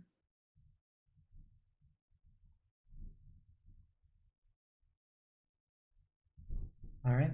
Eventually, the tears stop as you have no more tears to cry. As you fall asleep, more of just consciousness just leaves you at a certain point, and everybody disappears into the black. And this night, no matter how things are for normal nights for you, none of you have any dreams. But everyone but Kliff, at least, has this sensation of laying in a bed of flowers and just the faint smell of jasmine. And that's all that kind of goes through your senses as you sleep. And the morning comes, and we pick it up next time. Oh, man. Oh my god, the emotional damage! Oh my god. What happened? I am in pain. I trusted you with my biggest secret, and you just smashed my heart into a million pieces. Bro, it's a lot to take in. It's a lot to take in. Oh my god. Oh, it was so peaceful. Everyone was getting hugs. Yep. It was so cute. I did not foresee things getting as dark and emotional as they did. I was like, man, they've got all these hugs, lots of love. It's going to be such a high note for them to finish the adventure on. And then you had to go out, start asking questions. Oops. Oh man. Oh yeah, I was Sass at the very least was super fucking despondent for all of those hugs. Oh my fucking god. But I'm like actually crying. Litro. That was amazing. That was so beautiful. I kind of forgot I existed during your You love to hear it. You fucking love to hear it. Paid into. Oh my god. Oh, the tears. Well, But yeah, you all met nobody, so I hope you don't hate him. Oh, player cares for nobody. Character. We'll see. We got a whole 2 weeks to think on it too. Woo! We're leaving on that for 2 weeks. I hope you guys appreciate it. oh boy. My God. We end on strong notes here. Thank you, everyone. I know we went longer than we usually do, but I think it was worth it for the emotional damage inflicted on the party. Some would say more so than any of the wounds they suffered in the warehouse battle. We will pick up in 2 weeks as they finish up this quest and have a period of post-quest reflection to decide on what they're going to do next with their lives. Will the kitties return to Sharn? Are Kliff and Jubilee permanently fissured? Will they ever be able to return to their normal lives, or has this quest changed everybody involved? The real issue is whether it's for the better or for the worse. So we'll pick up with that in 2 weeks. Once again, thank you all for coming by tonight. I hope you had fun. Or at least I hope you enjoyed it, since it ended on such a sad note. But I hope you all enjoyed it. We gotta wait on this for like 2 weeks. Yeah. My God. Once again, you can watch all of the previous episodes as well as I will upload this episode this weekend that you can watch.